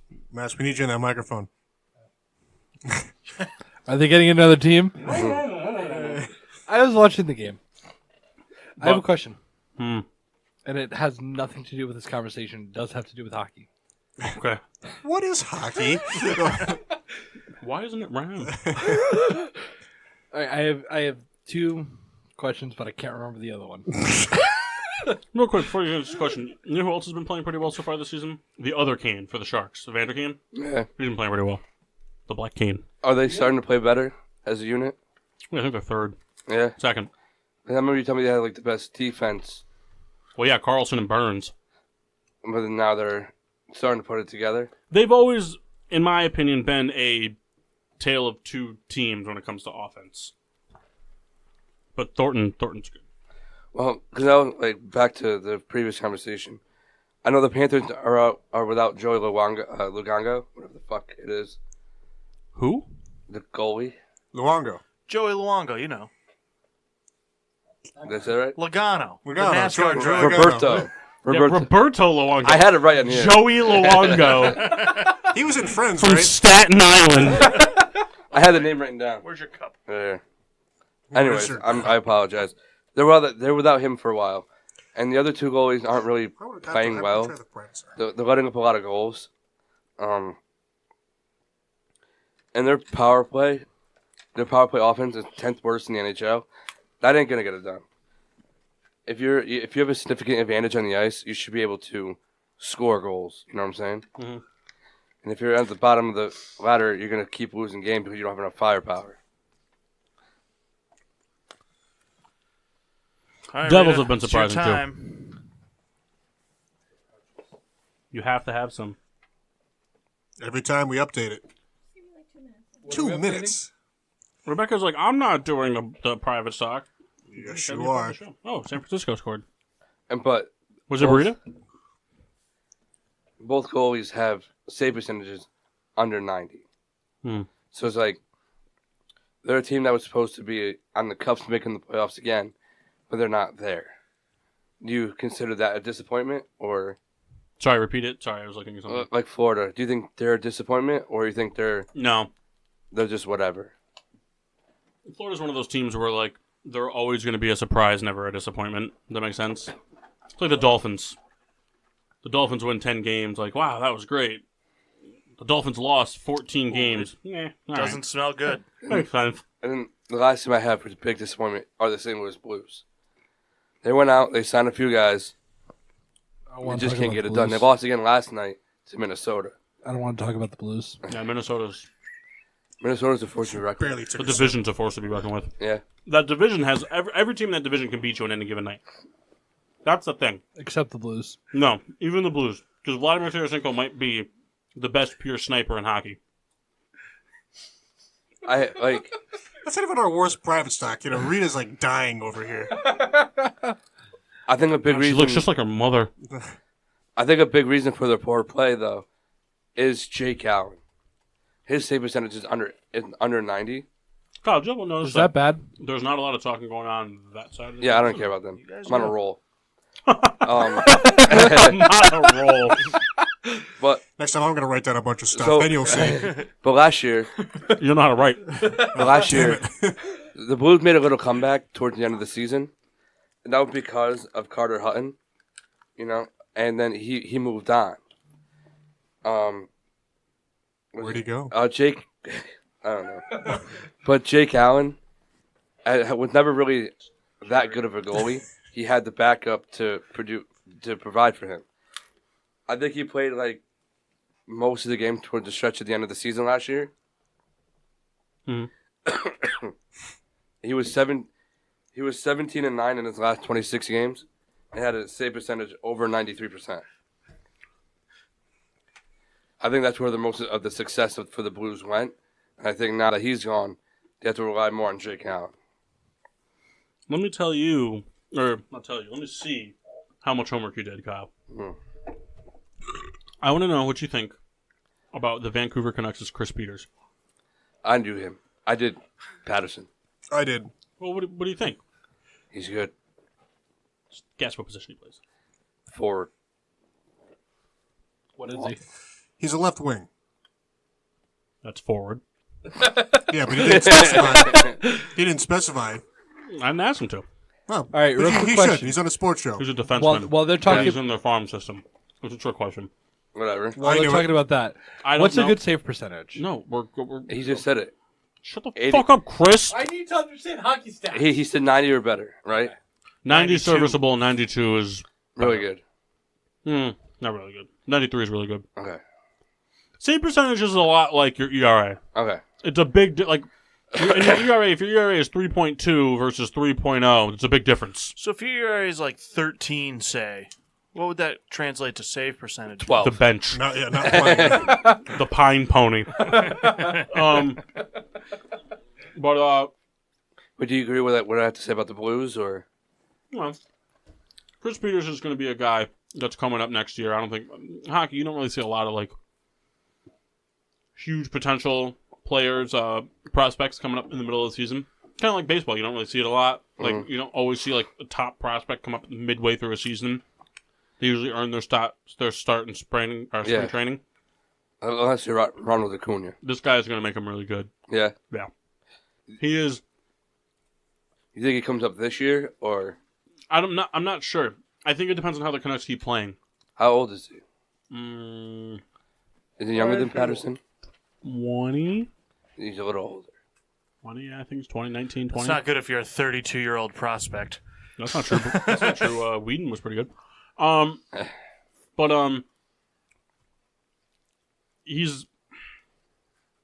I'm trying to like figure out who I can equate it to. He's a defenseman that skates like Joe Thornton. Ooh. He's very good with his footwork, and his edges are fantastic. And there is not one. He's going to be the first of a new breed of defenseman. He's going to be a guy, whether he's an elite defenseman or not, that's going to be the stepping stone of future defensemen. There are not defensemen like him in the NHL right now. The only sport I know. Is he like the new hybrid kind of linebacker? What? I don't know. I'll tell you what. That statement. No question. Here's a guy that's been ruined forever for me. It's a normal sentence, and like Paul has making good points, but I just think of Chris Collinsworth all the time. Here's a guy. It's because you want to suck his dick. What? No. No question. Maybe. Just because I don't know. And Now Joe I'm a Thorne's guy. still a shark. And Joe Thorne's still a shark. Yeah. He's never won a title, right? Let the internet find To out. be continued. Kyle, ask me a question. I dare Who's you. my favorite player in the Penguins? On the Penguins, Crosby. Nope. We've all known that. Malkin. No. Kyle lies. You know why? No. Because this is what he does. Ready? No, it's Malkin. He looks for a guy who's beyond the God, favorite all I can think about is potential. Chris Collinsworth right now because he said guy. Now here's a guy. Not a very good invitation, but here we go anyway as I move in with my No, side. see, Paul's right. Listen, because, yes, I like Sidney Crosby. Yes, I have his shirt and everything, but that's the only thing that they sell here. That's not true. Yes, Go, it is. go to Modell's. You just said the first word that I understood. I've seen Malkin one- jerseys, it's one but I've in never seen a Hamden, Malkin shirt. Like, to me, I won't buy a hockey jersey just because I'm not. You might lose it, like when someone buys you a jersey. No, Continue. you buy the most ridiculous sports jersey. You're just gonna write off No, all that's hockey not jerseys? true. I buy the most ridiculous sports jerseys. Oh, you had a Josh Freeman one. Can you buy a You know what? Cortland I had a Finnegan great Rams Christmas jersey? gift, and I I'm will not not. buying it for I you. hate him. Kyle, you already told us what your Christmas Will gift you to buy a everybody Tom was. Brady No, he's never Patriots won the jersey? championship. No. He was drafted by Boston. I just wasn't sure. Well, I knew he was on Boston. I just didn't know. Yeah, he was pretty good in 06. Led the league in points and MVP. Pretty good year. Now let's go to players, Paul. Where'd you get all that paper, Kyle? My GSWD notebook. Nice. His handy dandy. Kyle and I have a tree farm. Tree farm. You guys now, got a name? The best players. Right. You guys got a name? for your Oh, we farm? do. What's the name of the farm? Tree farm. Anyways, It's catchy. so I have two players in mind, LLC. but they both play for the same team. Okay. They both play for the Avalanche. Ooh. So Duchesne? No. I was like looking at the paper like, I can't pronounce it, but I know it's not that. The first player in mind, Spell it. Mikko, Alonzo. Rantanen. Okay. You know what I'm talking about? Mhm. All right. So right now he leads the league in the entire league in points. Mhm. He has, as of last week, he had 14 goals. No, he had 14 goals and 5 goals and 19 assists. How many goals is it? 5. 14 games. Between 5 and 30. He had 5 goals and 19 assists. I believe he's the center for them. And then the other guy, it's Nathan McKinnon, who had 21 points. The Avalanche are a wild card team right now. Do you see them making a push with those two powerhouse players to be like a 1 or 2 seed or no? 1 or 2 seed in the In the what? conference or the division? In the division. See them making a 2 seed. I mean, they just knocked off the Oilers. I mean... Oh, wait, no, sorry, not a 2 seed. It's tough. They're in a very bad division to not be elite. You gotta figure they gotta beat Nashville to be 1. So no, they're not gonna be a 1.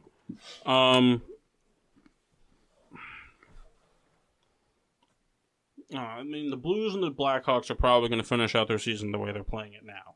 Yeah.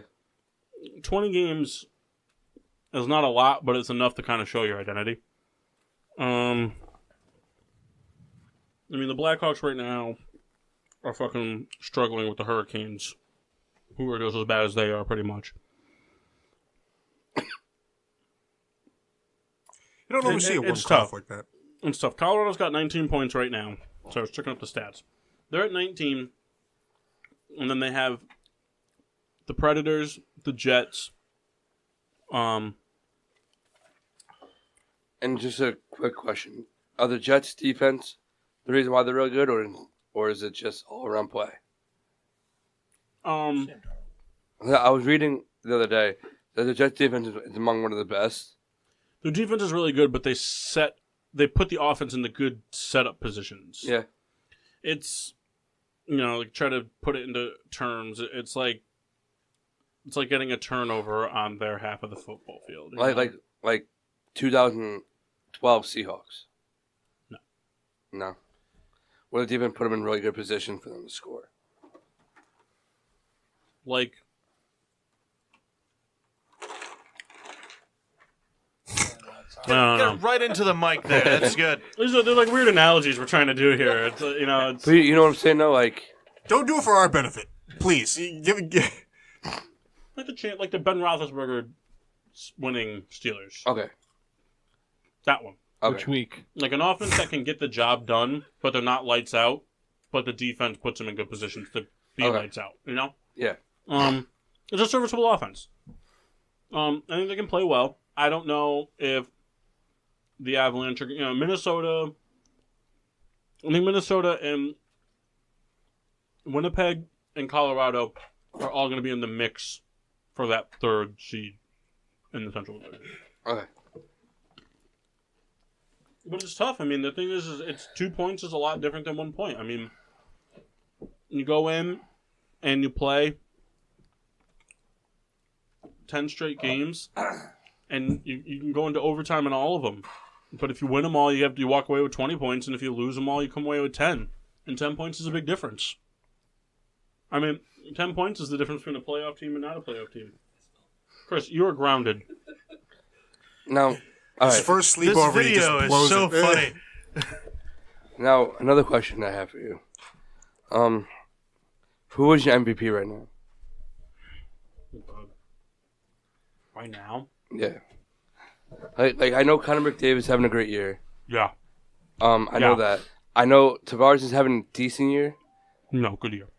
But it's not gonna be like your Ovechkin or your Crosby. Hey, Mike Hefner. Well, not right now, Yeah, we're talking, but yeah. there's still a pretty good Yeah, chance. you know what I'm saying though. Like, Mike in the Facebook live chat said, "Go Nighthawks." I mean, Been going for a while, but they can come back. Hey, you They have a- bring they have a some beer merch. named after him. They have a beer named after him. He's coming on with us pretty soon. because so- Connor McDavid Hey, is come on like down, one Mike. of the sole reasons why the Islanders are playing so good. Yeah. I don't know. It's tough. Because the Maple Leafs are in a good spot, even though Austin Matthews hurt, they still have Tavares. You know what I'm saying? I don't know. I can tell you that I think Patterson's probably going to win Rookie of the Year. That's probably going to happen. You know who's going to win the Vezina Trophy, though? Gibson. Yeah. Where'd you play for, Kyle? Could you remind me what that award is? Best goalie. Best goalie. Xena? Oh, he played for the Kings. Nope. That's quick, Kyle. Jonathan Quick. Yeah, but I he went to used high be a school with King. him. He's a duck. No one questioned it, so it's Quack, true. quack, quack, Mr. Duckworth. Called the Xena Award? I guess. Vezina. Who'd you play for? I'm a faggot. No, it's the Ducks. Yikes. Is it? Yikes to that. And that's my Hart Trophy.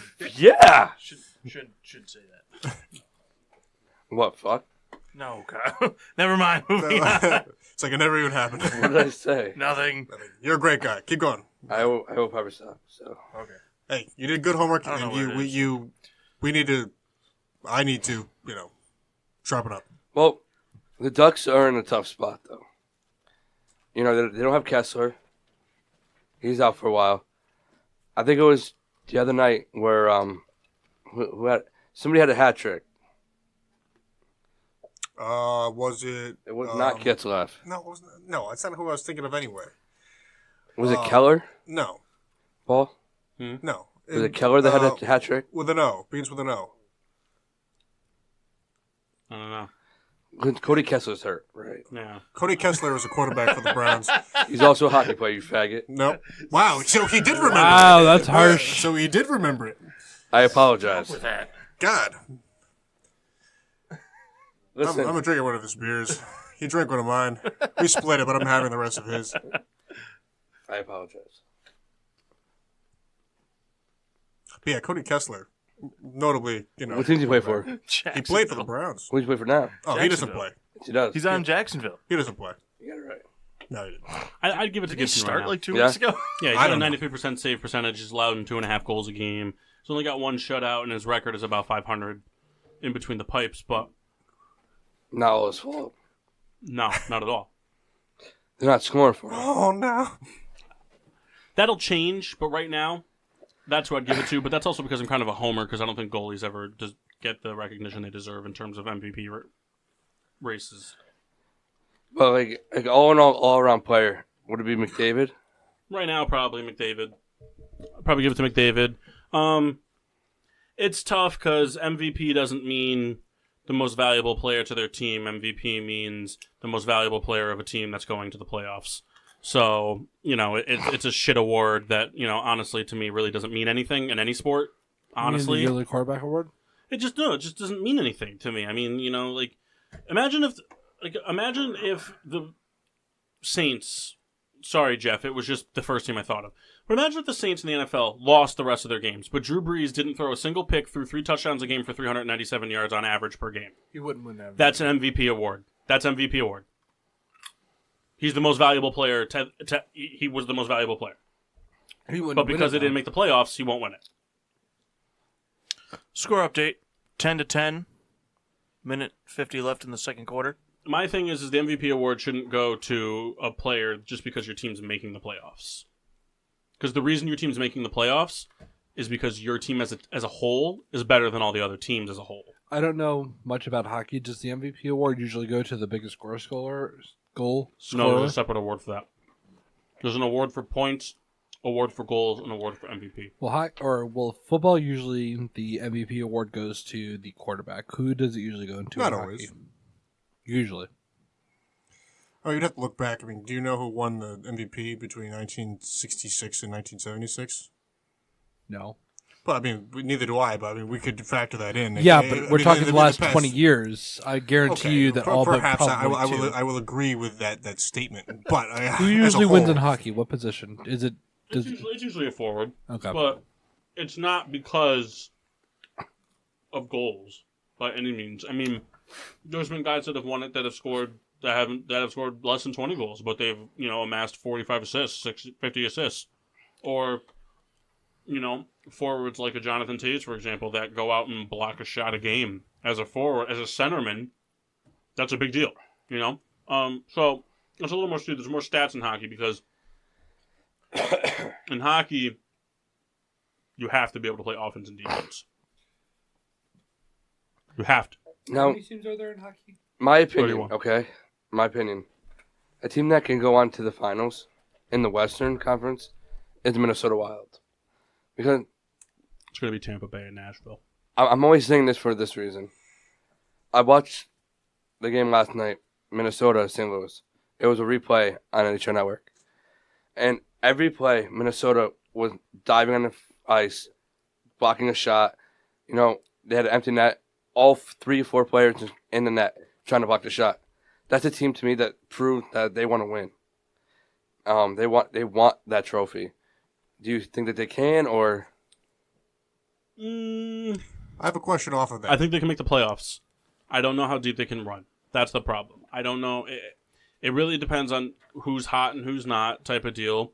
And the other thing, too, is when your team is diving around on the ice that much and blocking pucks, injuries stack up. Well, a player did get injured. I forgot who it was. And sometimes hockey injuries can be nasty. Sometimes, because you got to think, in hockey, what part of your body are you not using in a game?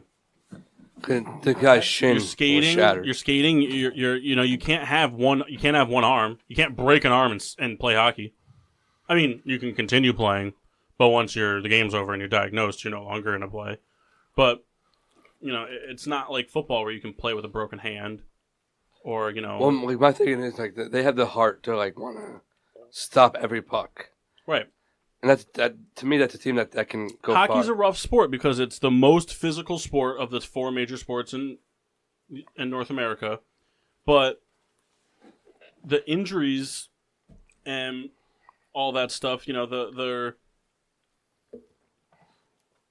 they're just as severe as NFL injuries because you need so much of your body to play the game, but they don't have the luxury of an MLB season where, I pulled my hammy okay, sit out 4 games, 5 games, whatever, sit out a week. You're going to miss 5 or 6 games. I'm not saying, like MLB players are wusses or anything like that, but if you miss 5 games of a 162-game season, big fucking whoop.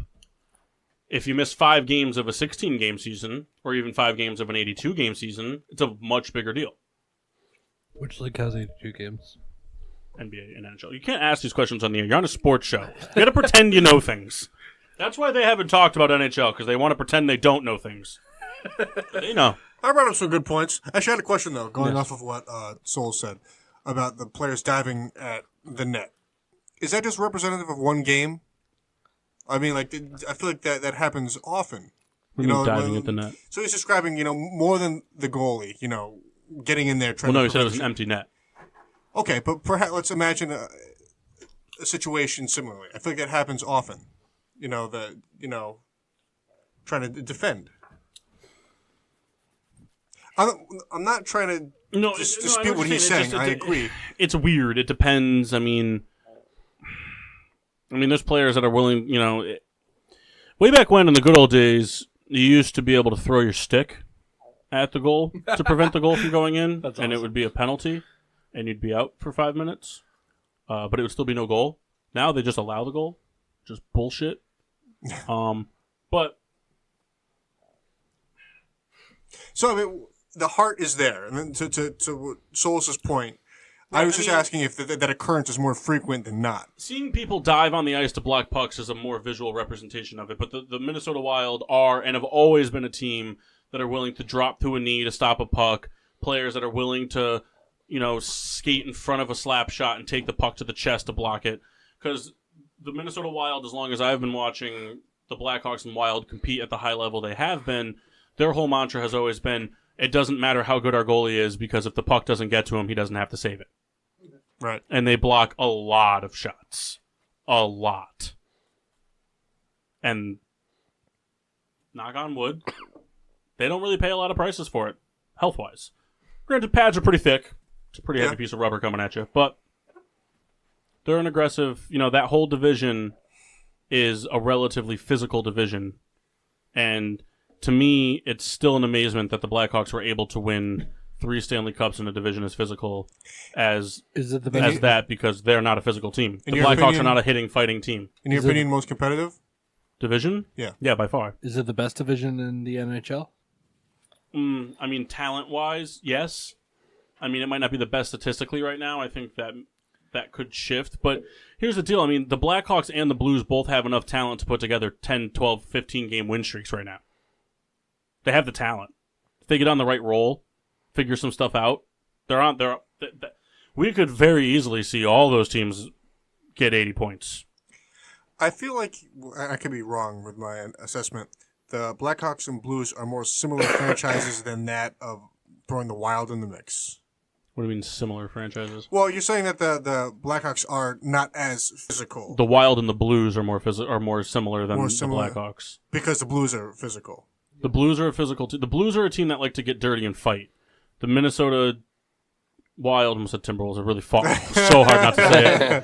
The Minnesota Wild are a team that are going to block your shots and then they're going to hit you. I can't tell you how many games I've seen in the playoffs where the Blackhawks have played the Blues, and they'll throw up a stat halfway through the third period. Oh, Blues are out hitting the Blackhawks 42-7. Right. The Blackhawks is just not the team they are. They're not. The Blackhawks were always the team, and they're still. Maybe they need to change over a leaf. Who knows? But they've always been a team that's going to beat you with precision passing and capitalizing off your mistakes. And it worked for them for a long time. So yeah. But I think that division still has potential to be the most competitive division in hockey.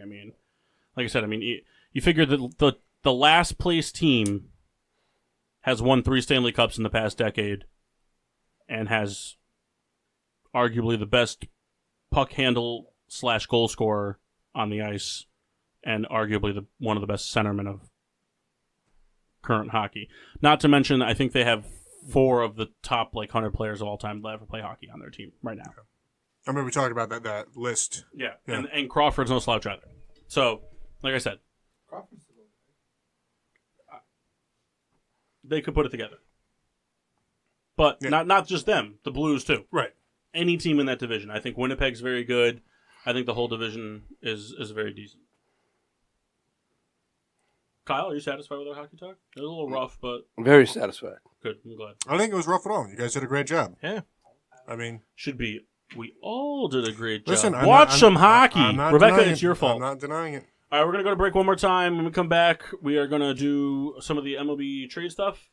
Mock has a segment he'd like to get into that Kendall's still thinking up a name for. We'll have it on the thing back. Yep, and then we're also going to do Riddler's rankings. It's been some time. And, yeah, we'll be back shortly. And now, back to getting sports with Drunk on the PPRN Radio Network. I want to reach out to him. What? Why'd you do that?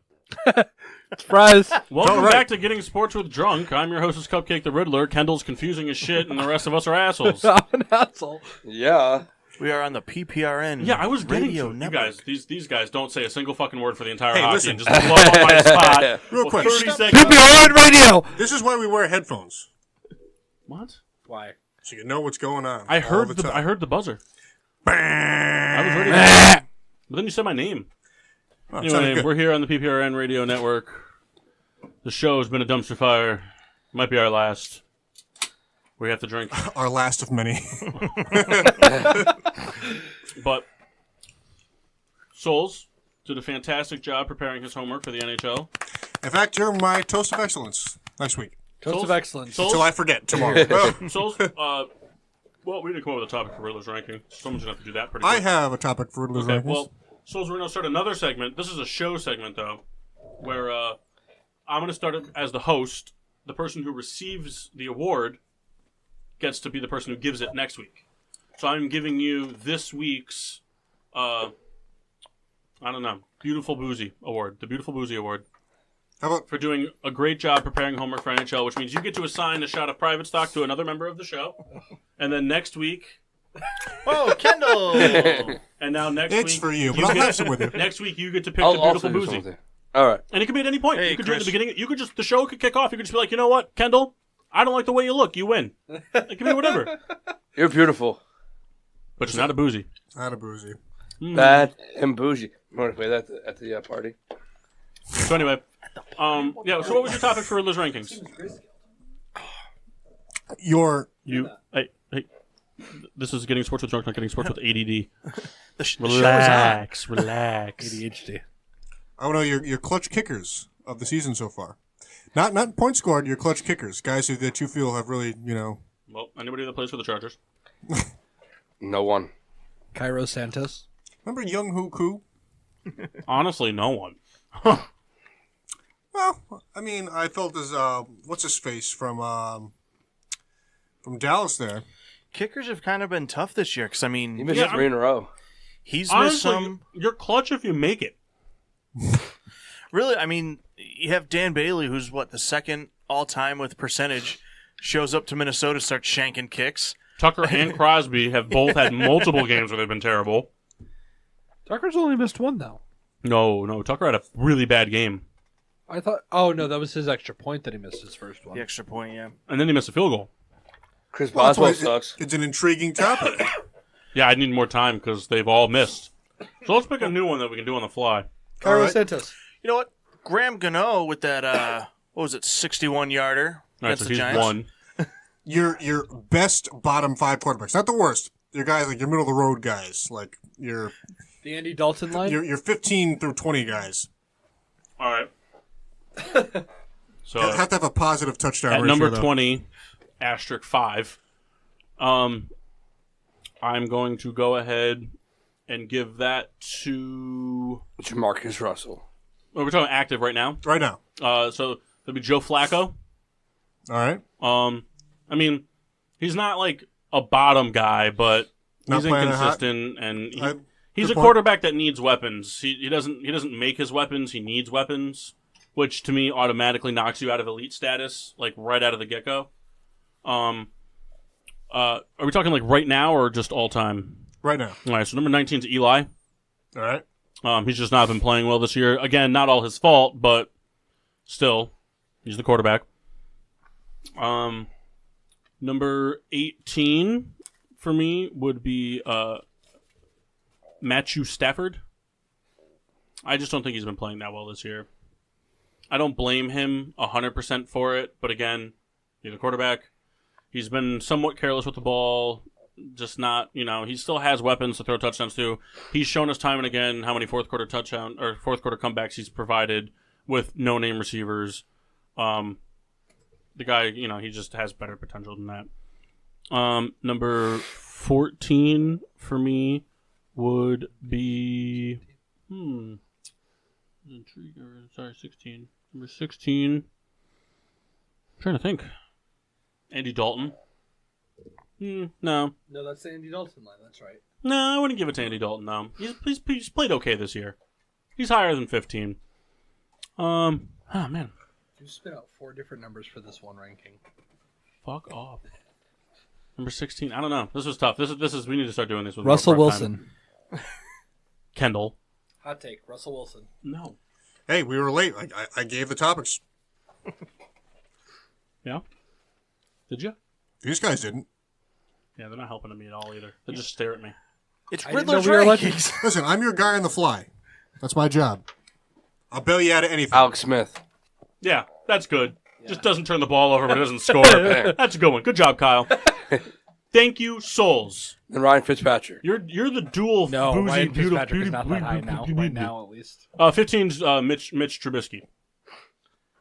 I give him 15. I don't rank him higher than 15, and it's not a criticism of him. He just just still Average. young. I think he's on the above average side, but That's pretty good for. there's 32 teams. Average would be 16. He's 15. I think he's on the above average side. He still has a lot of growing to do. He's still, he plays. Let me tell you something. That guy, unlike much other quarterbacks, Now, that here's guy's a guy. lights out in the hurry up offense. Because he can't think about things. He just goes out there, he calls the play, looks through his progressions, and throws the football. Runs up, does it again. When he's got to start thinking, and when blitzes have a chance to form and come after him, panics. That was Riddler's now. That's rank. No. That was just the rankings. I know. So, what do you got for I've MLB? worked it in a while, though. All right. So we're going to do this.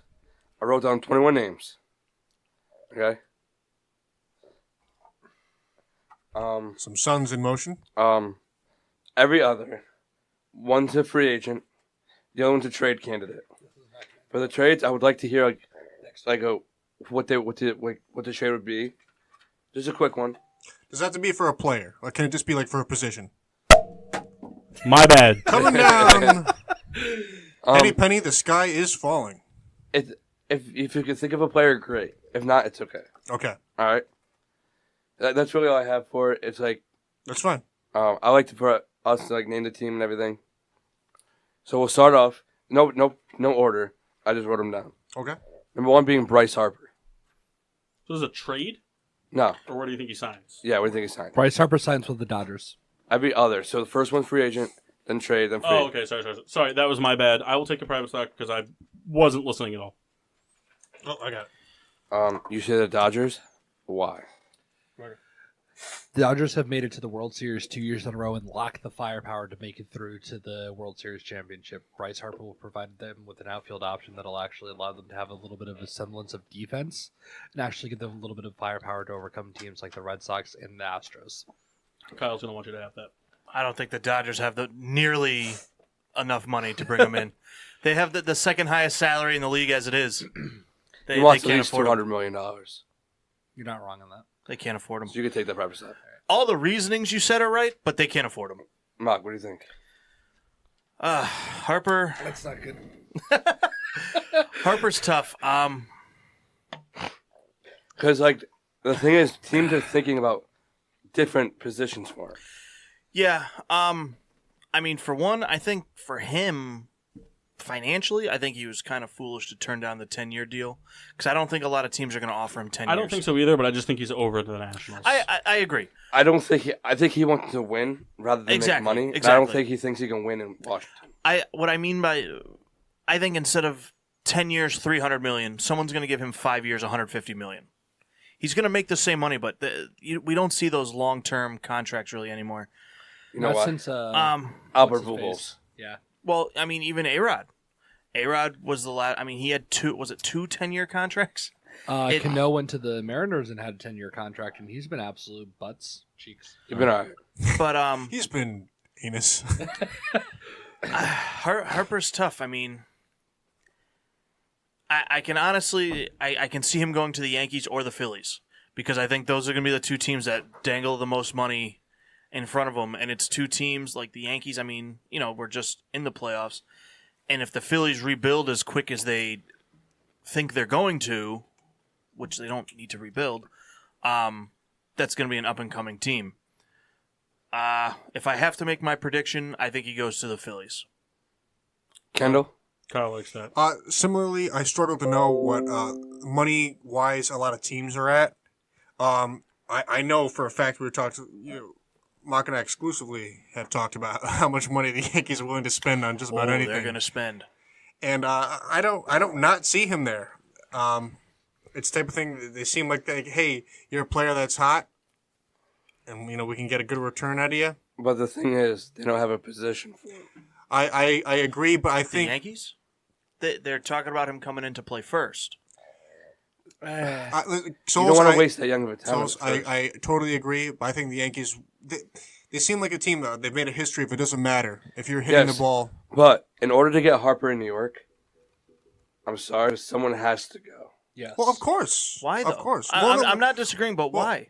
Because Get rid of Neil Walker. Fuck him. that doesn't matter. Well, that's a non-factor. So, if you bring in Bryce Harper, one, you're going to be well over the luxury tax. Yes. Okay.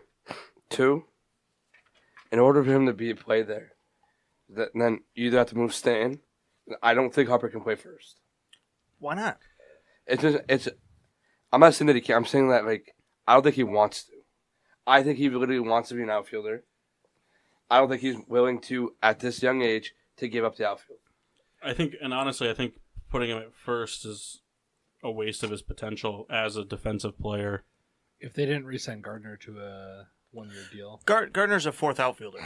He's not an everyday You can player. put him in center. That would make sense. But then your outfield's because Stanton and Judge are good, but they're not elite outfielders, defensively wise. Well, right. And, I gotcha. That's fair. They have cannons on them, but they're not That's fair. ball trackers. They're not going to make the ridiculous play. Harper's a good corner outfielder because he has an arm. He doesn't have the range to be a center fielder. We all watched him in Philadelphia. There was a fly ball hit by Odubel Herrera that he couldn't get to that most center fielders that would have got to it. Yeah. You know who would have got to it? Adam Eaton. Or Ben Revere. do we ever see a scenario where Stanton is just a DH? Or Dwayne Weiss. Yes, but also he's too young to commit to that position. I think he's still young, but you think he's you're saying he's unwilling to commit to that? I think he's that type of player that will not play well in the DH spot. He needs to be in the game every moment in order to be good. It's a weird thing. Are you saying that just because of his performance in 1 year? No, I'm saying that in general. When he was in Miami and he hit those 58 home runs. Well, he was locked in all across the board. I think a lot of it too has to do with, especially as a younger player, not just Stanton, but I think He's all not younger players. focused. It's a routine thing. You have your routine. You go out, you play whatever position you're playing.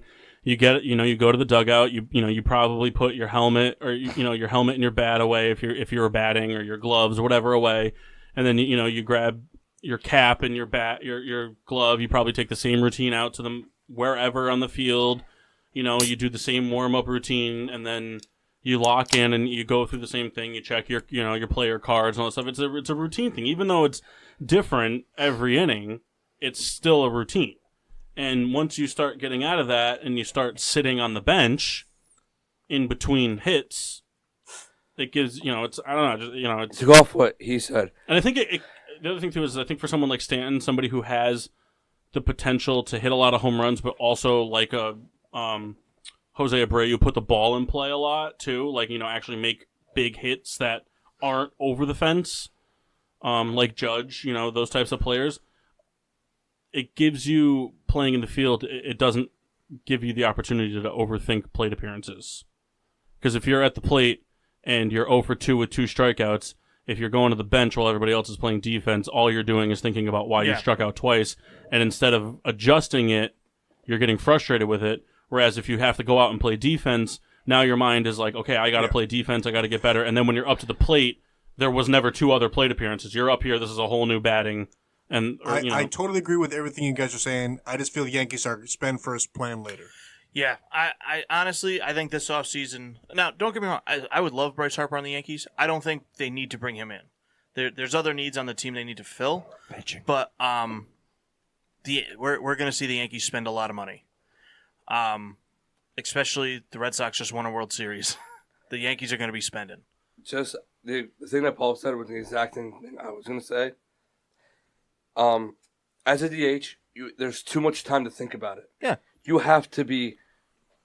It works for somebody like Ortiz, somebody who's not going to hang their head. If Ortiz struck out, he's not going to sit there the entire defensive inning and think about his strikeout or think about what could he have done differently. Who He's we going talking about being the DH? Harper? No, Stanton. No, I suggested Stanton to fill a place. But that's for the thing Harper. is that just Stanton has he has too much immaturity as mass. a player.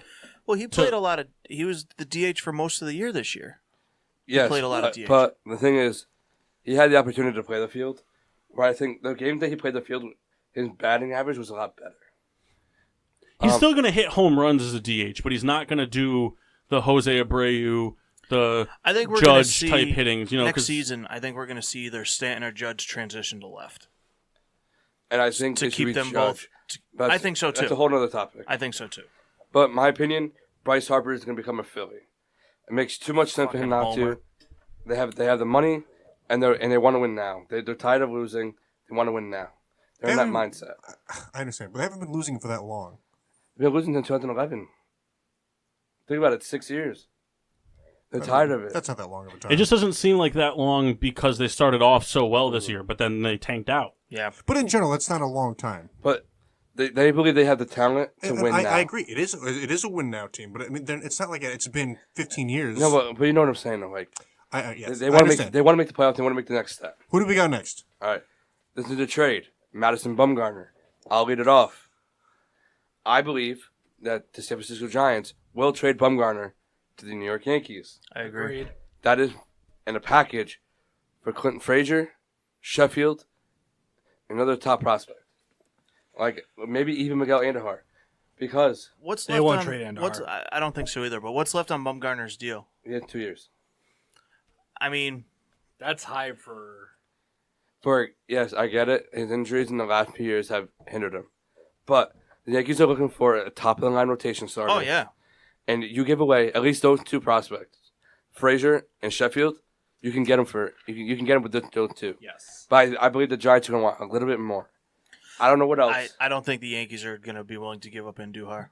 No, not at all. I really don't. I mean, unless if Bumgarner was, I know he's not old, but if he was a younger player with more years of team control, then yes, I think they would. But for a guy with just 2 years left, who's, again, he's not old, but I don't think. I think those two players are the first two. Yes, I think they would do that. I just feel like that would be the perfect fit for him. He's a ground ball pitcher. He's not a strikeout guy anymore, but he is a ground ball pitcher. He's not a guy that's going to give you fly balls. In Yankee Stadium, do not want a fly ball pitcher. No. And that to me makes the most perfect sense. I agree. I think the Yankees make a move for Score update Bumgarner. real quick. San Francisco 13-10 right now over the Giants. How much time left in that game? 12:48 left in the third.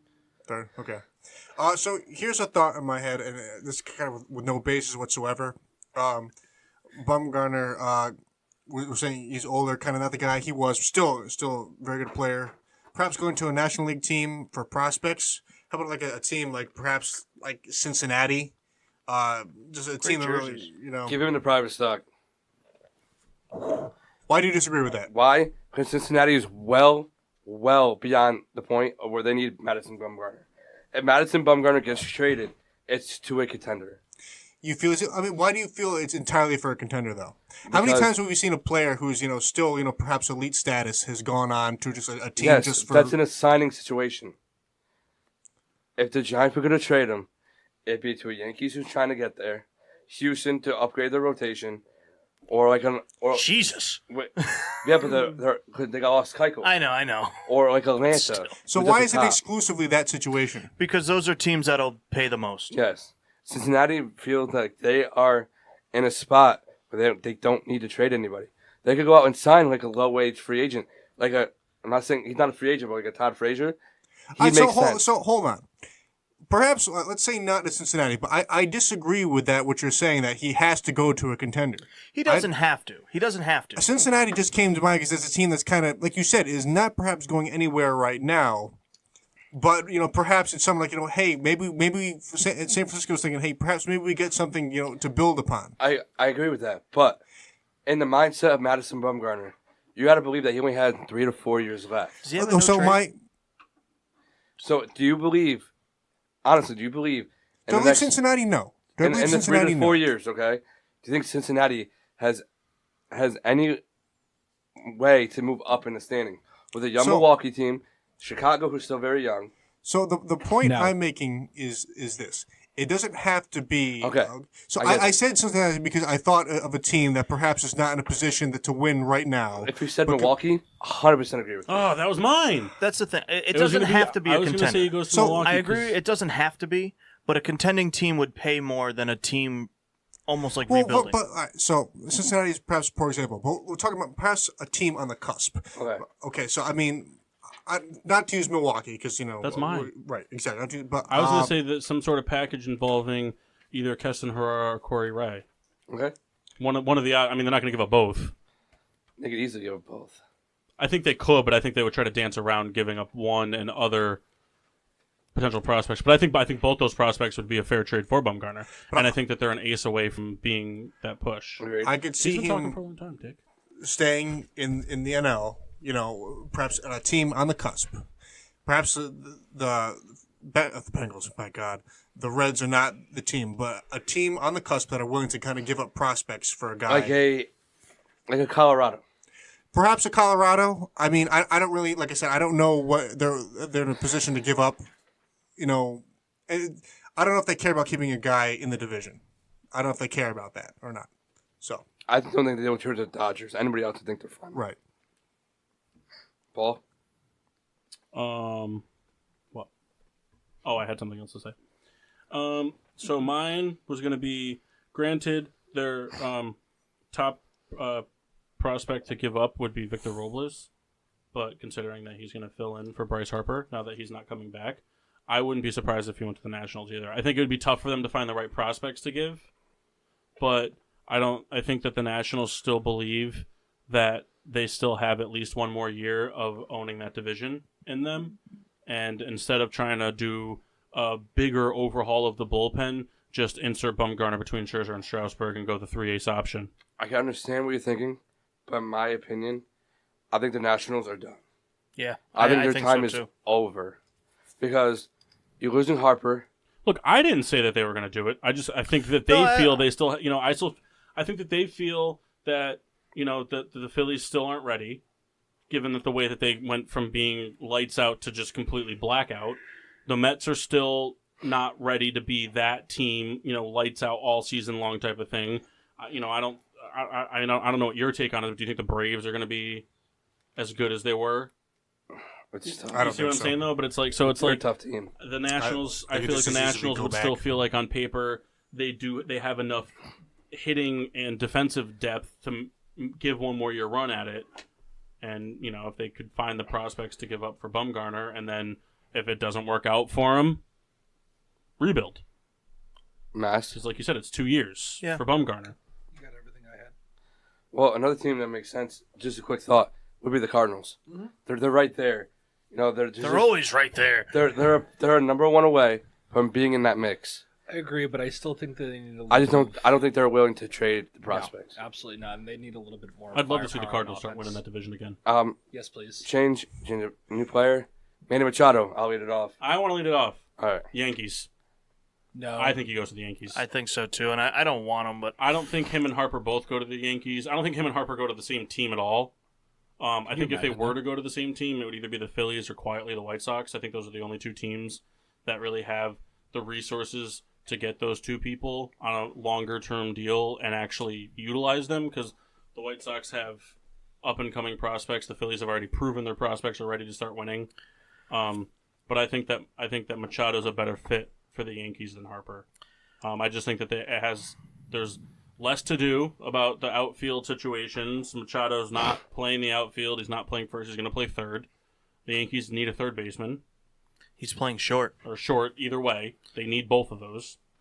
We only need a shortstop for the first half of the season until Didi comes back. Personally, I'd rather have Didi over Machado. He's cheaper, and he's still effective. Machado is Who's your third baseman? Andujar. And Machado won't go back to third.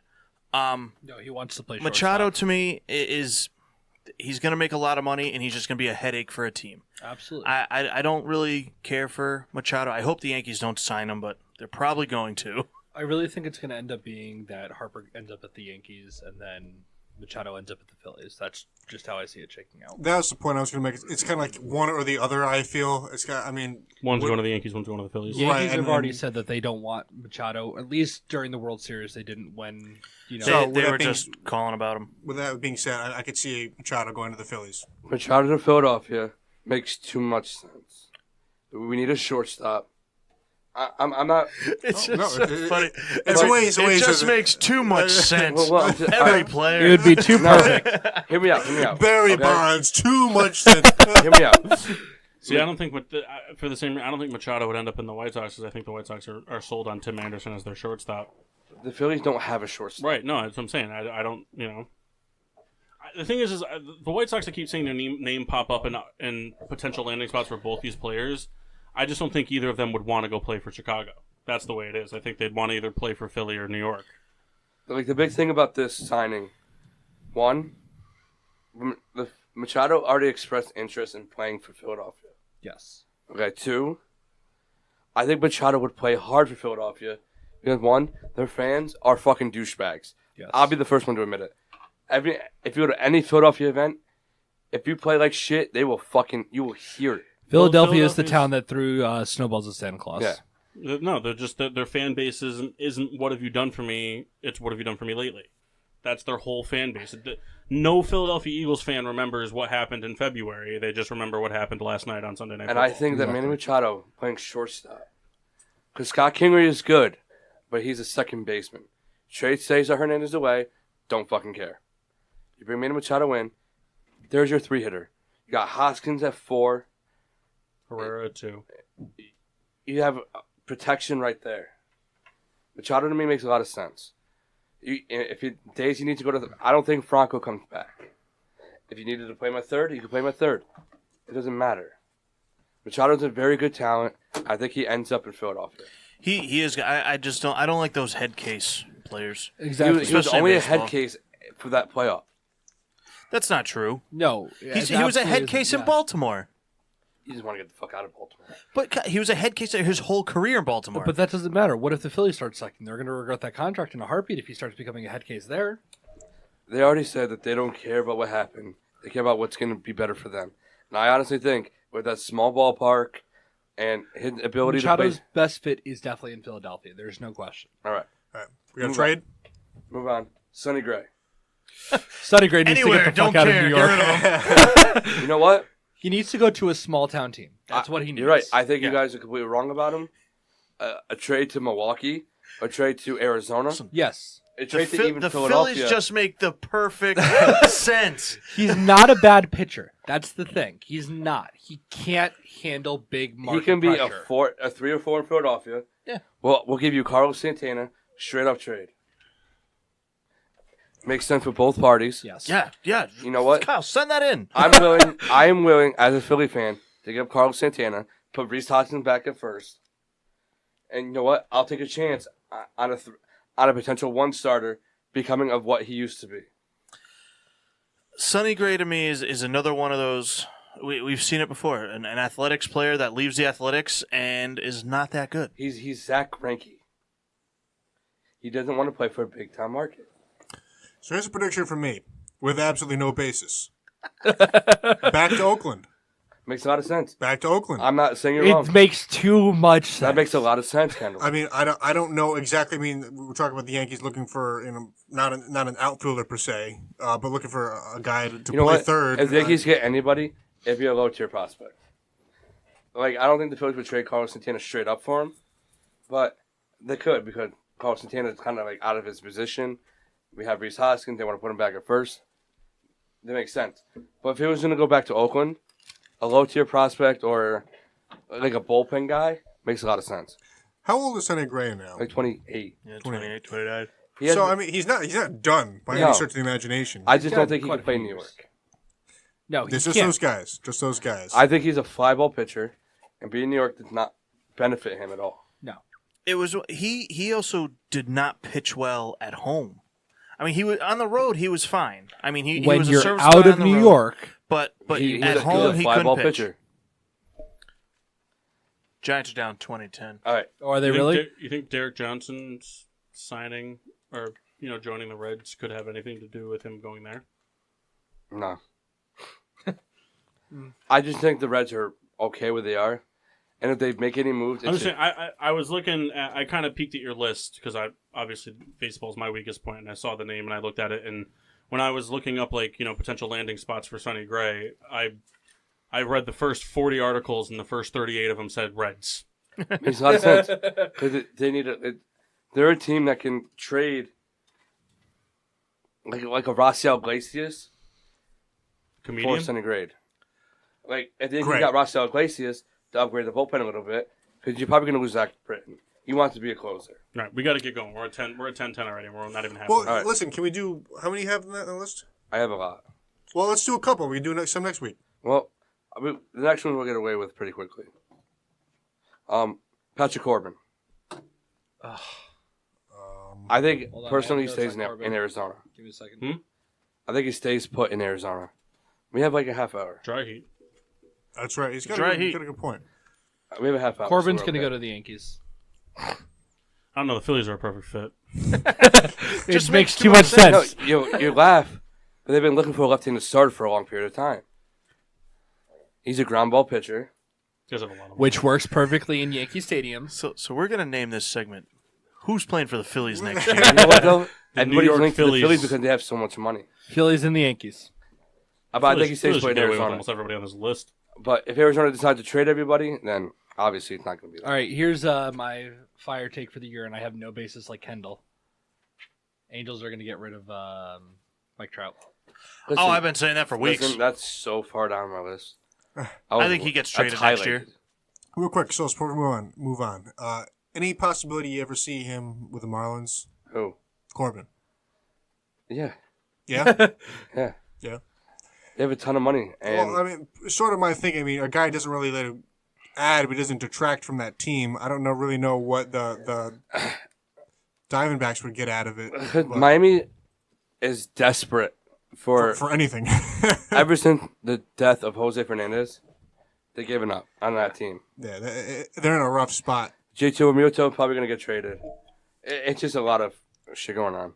But that's for another debate. What else you got? James Paxton, trade. I've heard a lot of names for the Yankees. Yep. That makes a lot of sense. They need a left-handed starter. I don't know how high they are on J.A. Happ, bringing him back. I think they're gonna bring Happ back just to face the Red Sox, really. But I think Happ comes back. They Probably got on nothing like to a, lose with him. It's like I think Happ comes back on like a 1-2 year deal. They'll keep him around because he pitched well for the Yankees. I'll give you one year deal. I mean, really, like he played well. I think they'll try and keep him around. My opinion, James Paxton going to the Cardinals. Because opposed to it. that they, like I said before, they're a starter away. And they have the pieces to give up. We're in the rotation. But Cardinals have, for a long time, loved to just groom their prospects and just go up. Yeah, the but ranks I think that now or never for them. I don't think so. I really, really don't. Well, the Cardinals always seem to find a way. Like traditionally, it was in the system. It hasn't been that way recently, but it seems like Yeah, but it hasn't been that way recently for what, 4 years? Or Well, the that's what I'm Cubs. saying. Like in the past 5 years, it's kind of been the out reasoning. I mean, Exactly. I think they Plus getting seem rid to- of what's his name? Who was their general manager they just fired? the GM. I can't remember. Anyway, Anyway, I'm yeah, a bad Cardinals fan. No. Anyways, I personally believe he goes either. I think he goes to the NL Central.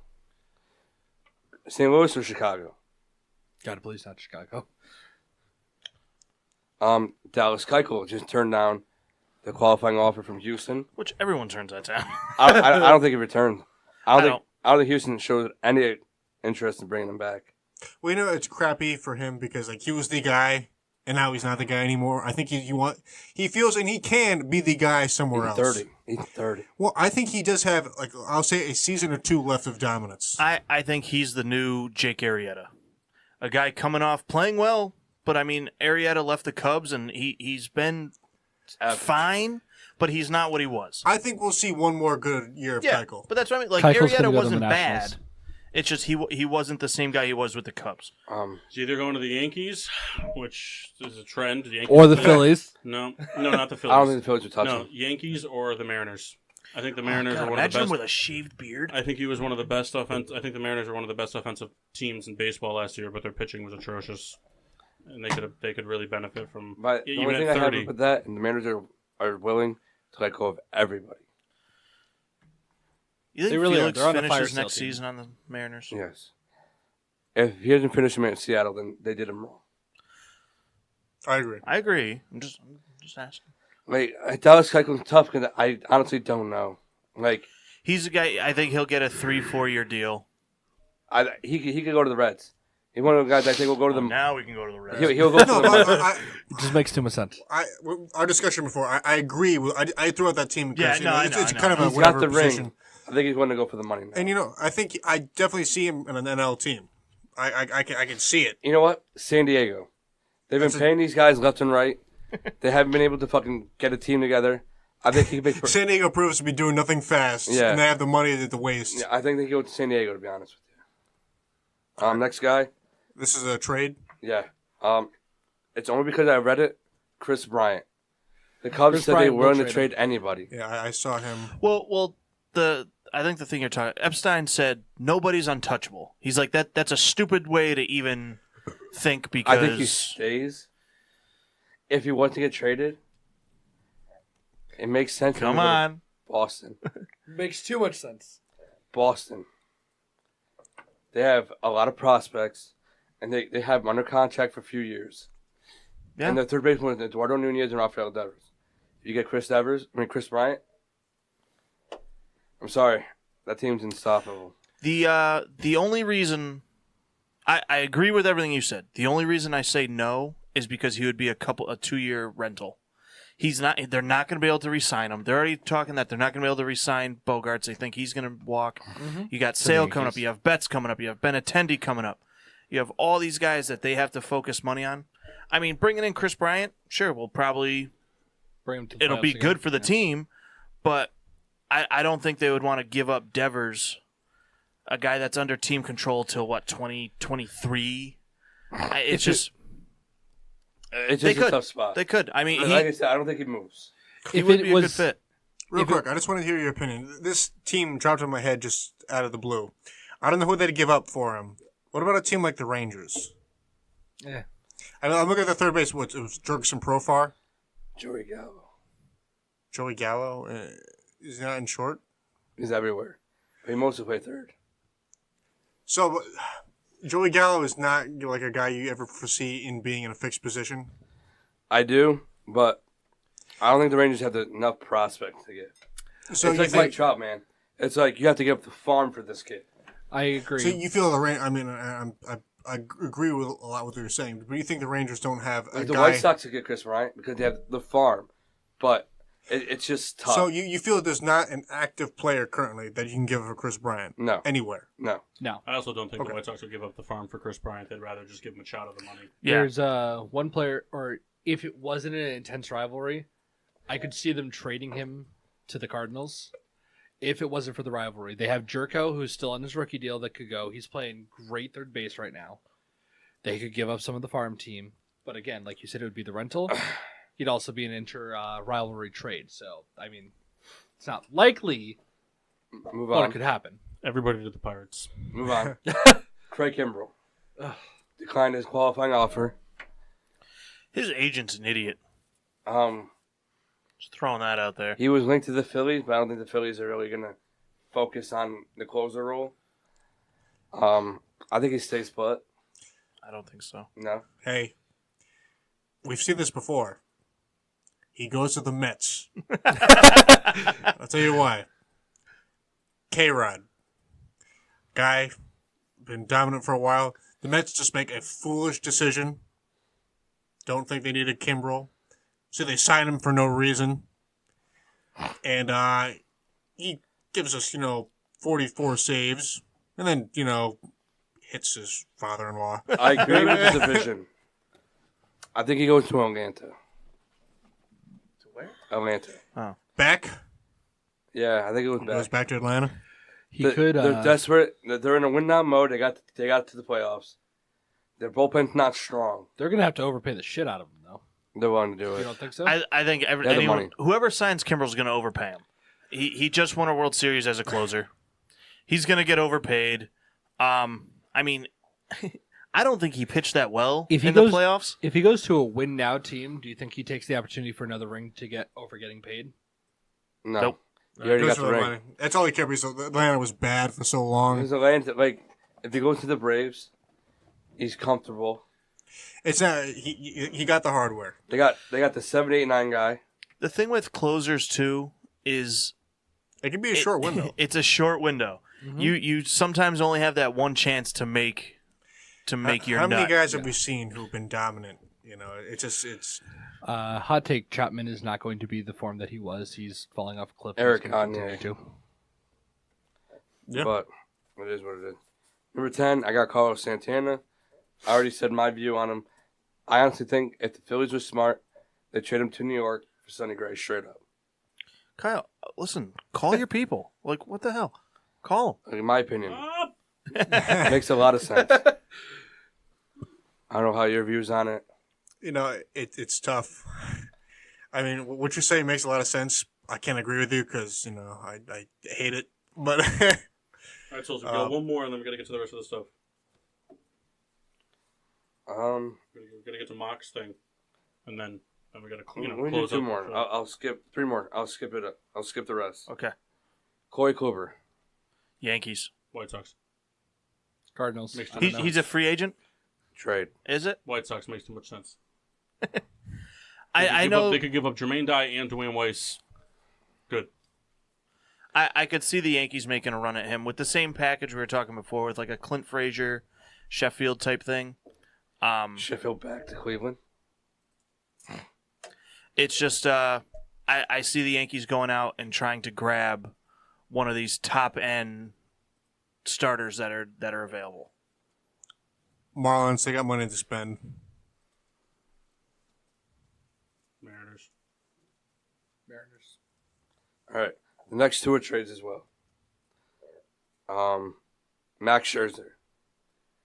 The reason why I say this, if Bryce Harper walks, the Nationals should be in sell mode. You got Juan Soto. You already got rid of Daniel Murphy. You got rid of Bryce Harper. Fire sale mode. I think you sell the team. If You restart. if Scherzer is available, I think that'll become the Yankees' number 1 target. Yes. And I think they would give up. Name it. I mean I think if Scherzer became available, that would be the Yankee. They would dial right in on him. We missed out on Verlander, which hurts. Really, really bad. Yeah, I mean, for what we gave up for Gray, we probably could have gotten Verlander.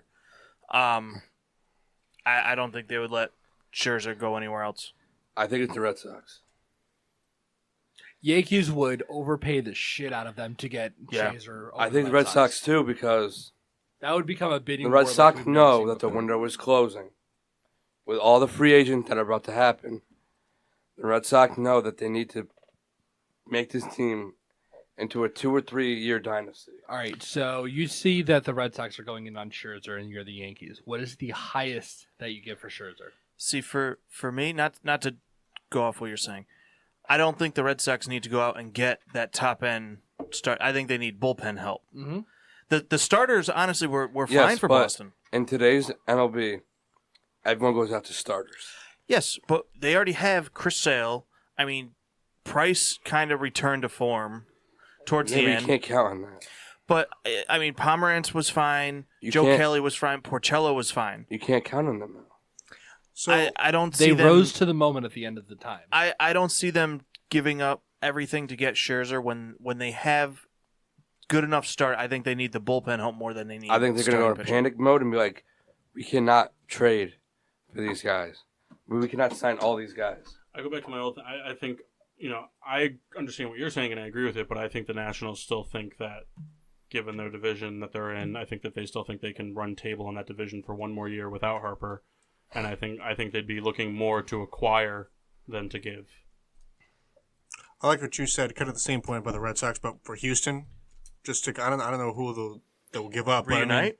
Verlander, Scherzer? Yeah, I mean to bolster that starting five, even more. Let's say Keuchel, Keuchel goes wherever, Scherzer slides in.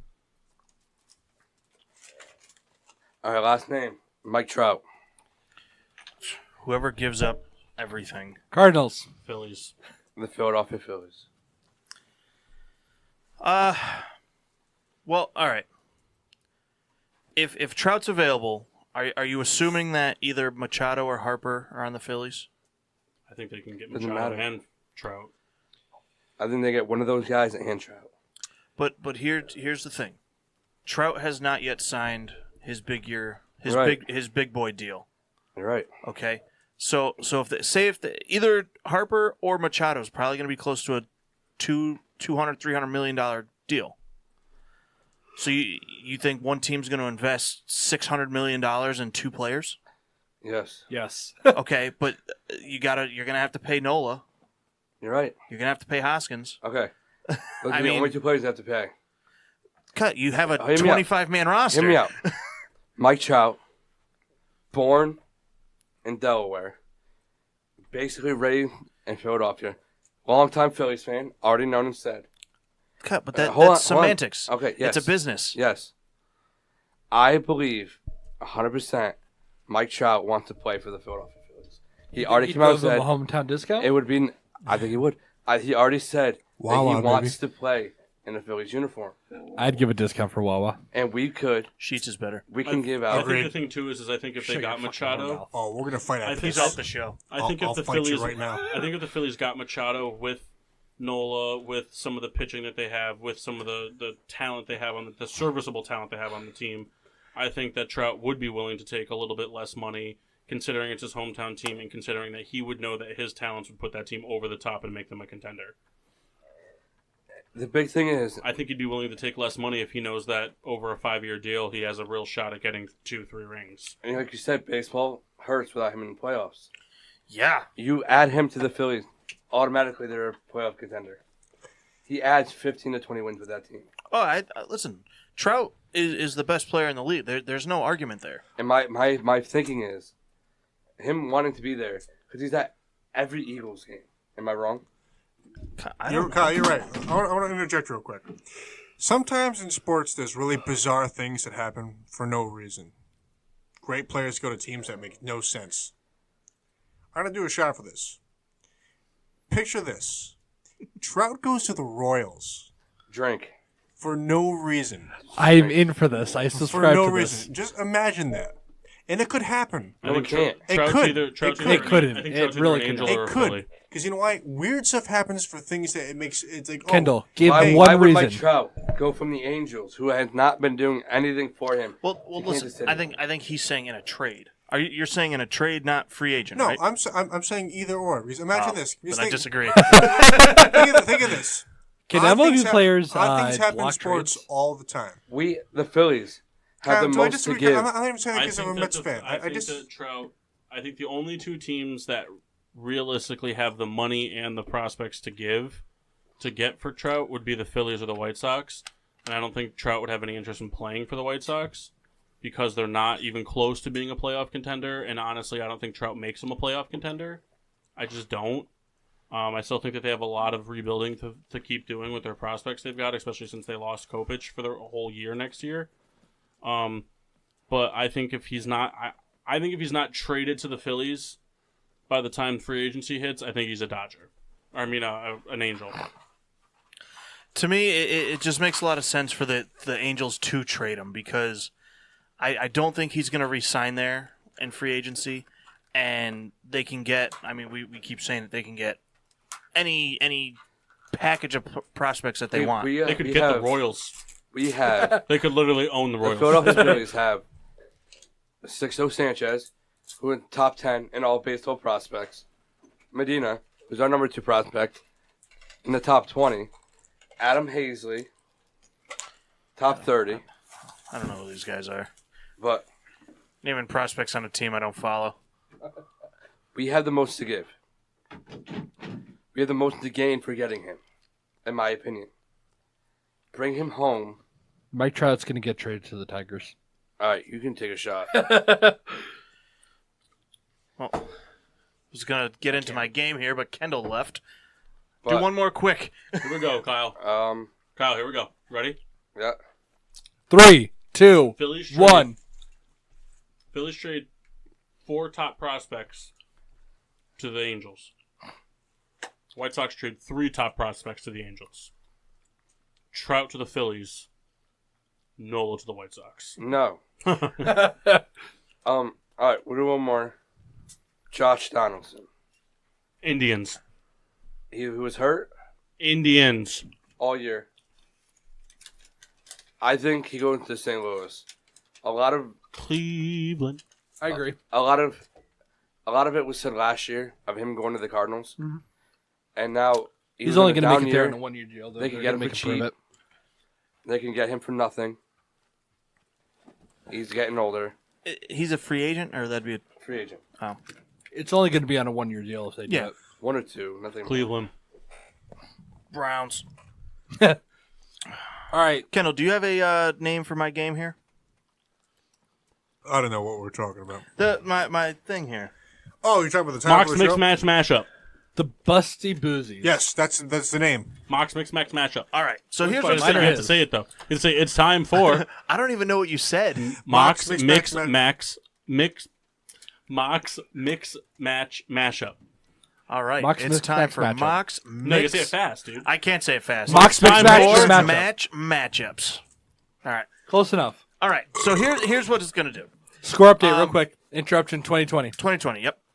So I'm going to try and do one every week. This one I did quick. So what I have here is 3 NFL coaches.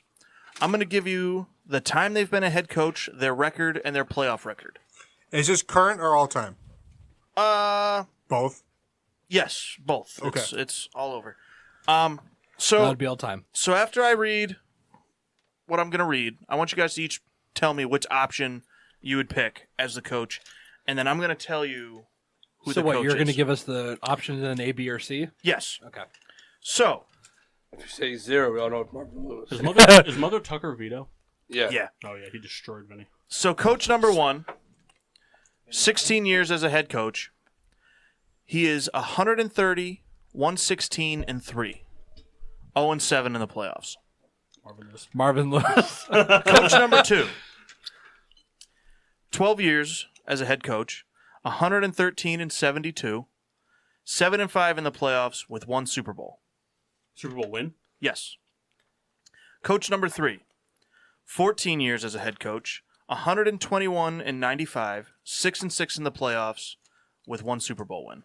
B. Okay? Which one would I rather have? Yes. So, like, which coach? Can I hear would the record again for the third one? Sorry. No problem. For coach number 3, 121 and 95. And how many Super Bowl wins? 1. B. Can I feel Why like I would know anybody it? pick A? God, didn't win a playoff game, Marvin. I'm gonna take- Now is this now? Can I? Do I have to pick based off of the stats given, or do I have to pick based off of who I think they might be, and I want to be that guy? I mean, you can do both, All right, but so I I'd rather play for B, or I'd rather play for C if it's who I think it is. But I would really like to go out to dinner with B if it's who I think it is. So which one are you picking? I'm gonna pick B because if it's the person I'm thinking of, dinner would be amazing. All right. Mass? I'll go with B. Reed? I'm gonna go B as well. All right. Well, coach 1 was Marvin Lewis. Can I Hey, guess if we who guess the- them all right, do you have to take a shot? You can Yes. guess. Marvin Lewis, Mike Tomlin, Sean Payton. No. Damn. Well, Sean Payton was coach number 2. Was B. Damn. Coach number 3, Mike Ditka.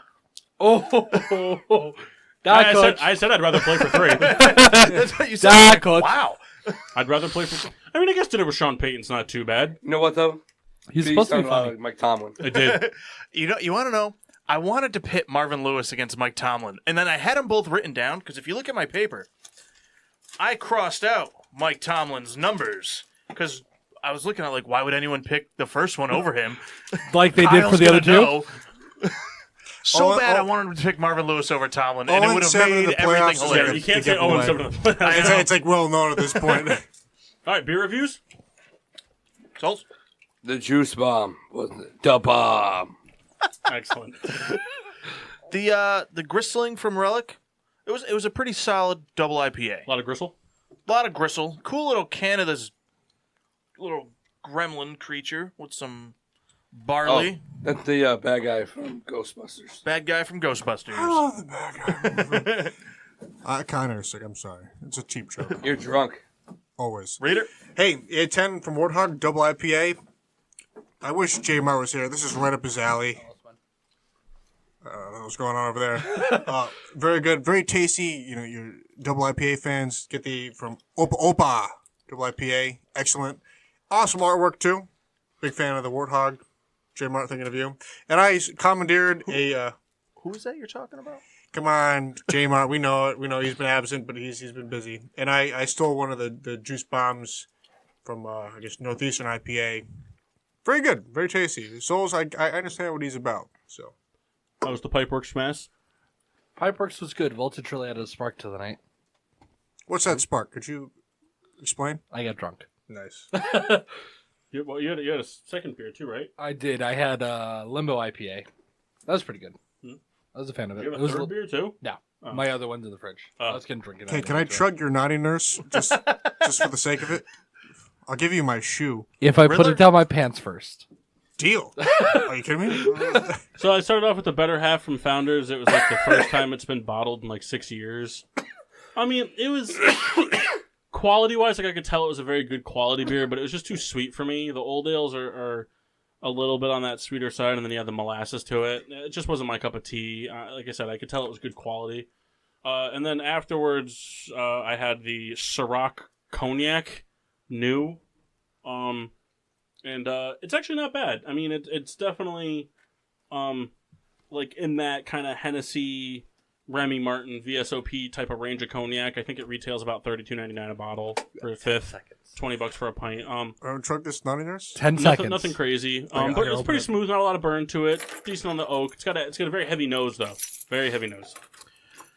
And the private stock was gross. It was all the stuff from last week. It was fucking disgusting. We had a Dr. McGillicuddy's Butterscotch, Jim Beam Maple, Old Smoky Moonshine, and 99 Bananas, and a splash of bartender's tequila and coffee liqueur made with the finest tequila and coffee liqueur. All right, Kendall. Start the timer in 3. One second. The naughty nurse was featured in the original photograph that we're going to post for this show. Yeah. Now, the mask neglected to drink this beer. Yeah. I did not neglect to drink it. I just haven't made it to it. Well, he had a lot of beers. He wasn't sure what he wanted, so he brought a plethora. Which is fair. I didn't say neglected was the wrong thing to say. So I have 10 seconds to chug this beer. While you're chugging, I'm gonna do my thing. That's right. So Mass, you got the clock on me? All right. Start drinking in 3, 2, 1, go.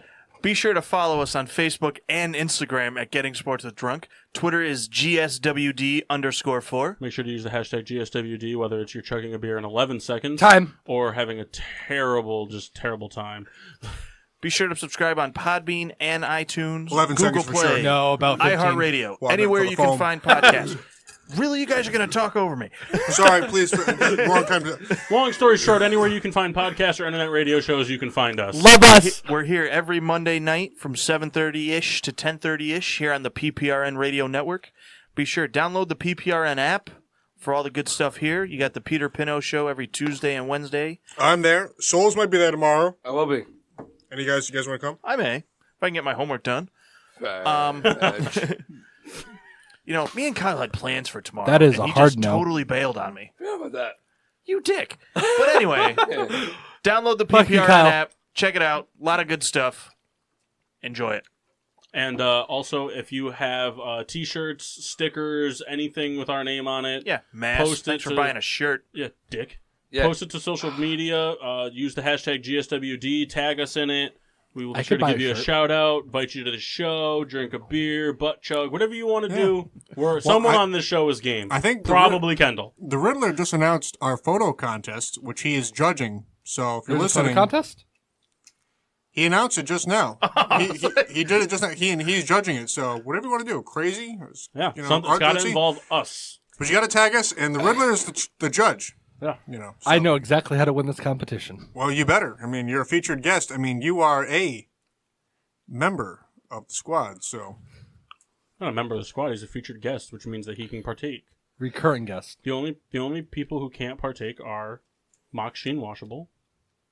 Yeah, The man of it was many really cool names. that he bought a shirt. I actually bought him a shirt at 7. Can I have a shirt? I don't have it. I just said that. The Red Baron and myself and J-Mark. No entries allowed. No entries allowed. Top prize though is pouring a butt chug beer for Kendall. I will win this competition tonight. I will sue you over the laws of me not being able to enter. Well, you could just do it anyway. So yeah, make sure to tune in every Monday night, 7:30ish to 10:30ish. It's our new time slot. We will keep reviewing sports, NFL talk, Hey, Riddler. NHL talk, homework from the Souls. It's going to be great. We got a lot of stuff coming up. Mark's got a new segment. I've got a new segment. Score update. It's still 2020. Mullins just threw a pick. Giants ball in the fourth. Bench him. Hey, Riddler. Next week is a certain holiday. I thought it was the week after. So Wait, no, this is this week. We have a certain tradition, a 1-year tradition that we do on the show where Mock enjoys a meal before everyone else. We can't do that in here. Oh, we can. We'll just start the Facebook Live early or hold on to it until it's time to the Facebook Live. The Thanksgiving shot. It's coming live next Monday night. I might throw up. We can't do it in here. We will do it in here. Peter, we need garbage bags. The garbage is here. We'll bring a garbage. Bring the garbage bin. We have disposaries around here. So, like, Mock has not heard the living room grilled meat That's story. That's an off-air No, story. no. So, what is this before Thanksgiving thing? We'll tell you. All right. We'll tell you. But it's gonna. Well, next we're week it's gonna happening. make sure to post some pictures of it next week happening. when it happens. Probably a Jeff, Boston market trip. Probably would be good to be sick next week. But yeah, until then, I'm your hostess, Cupcake the Riddler. I'm Mock. Sheen Washable. Nip. I'm Souls. The Mass. And I'm the Red Baron. Yeah.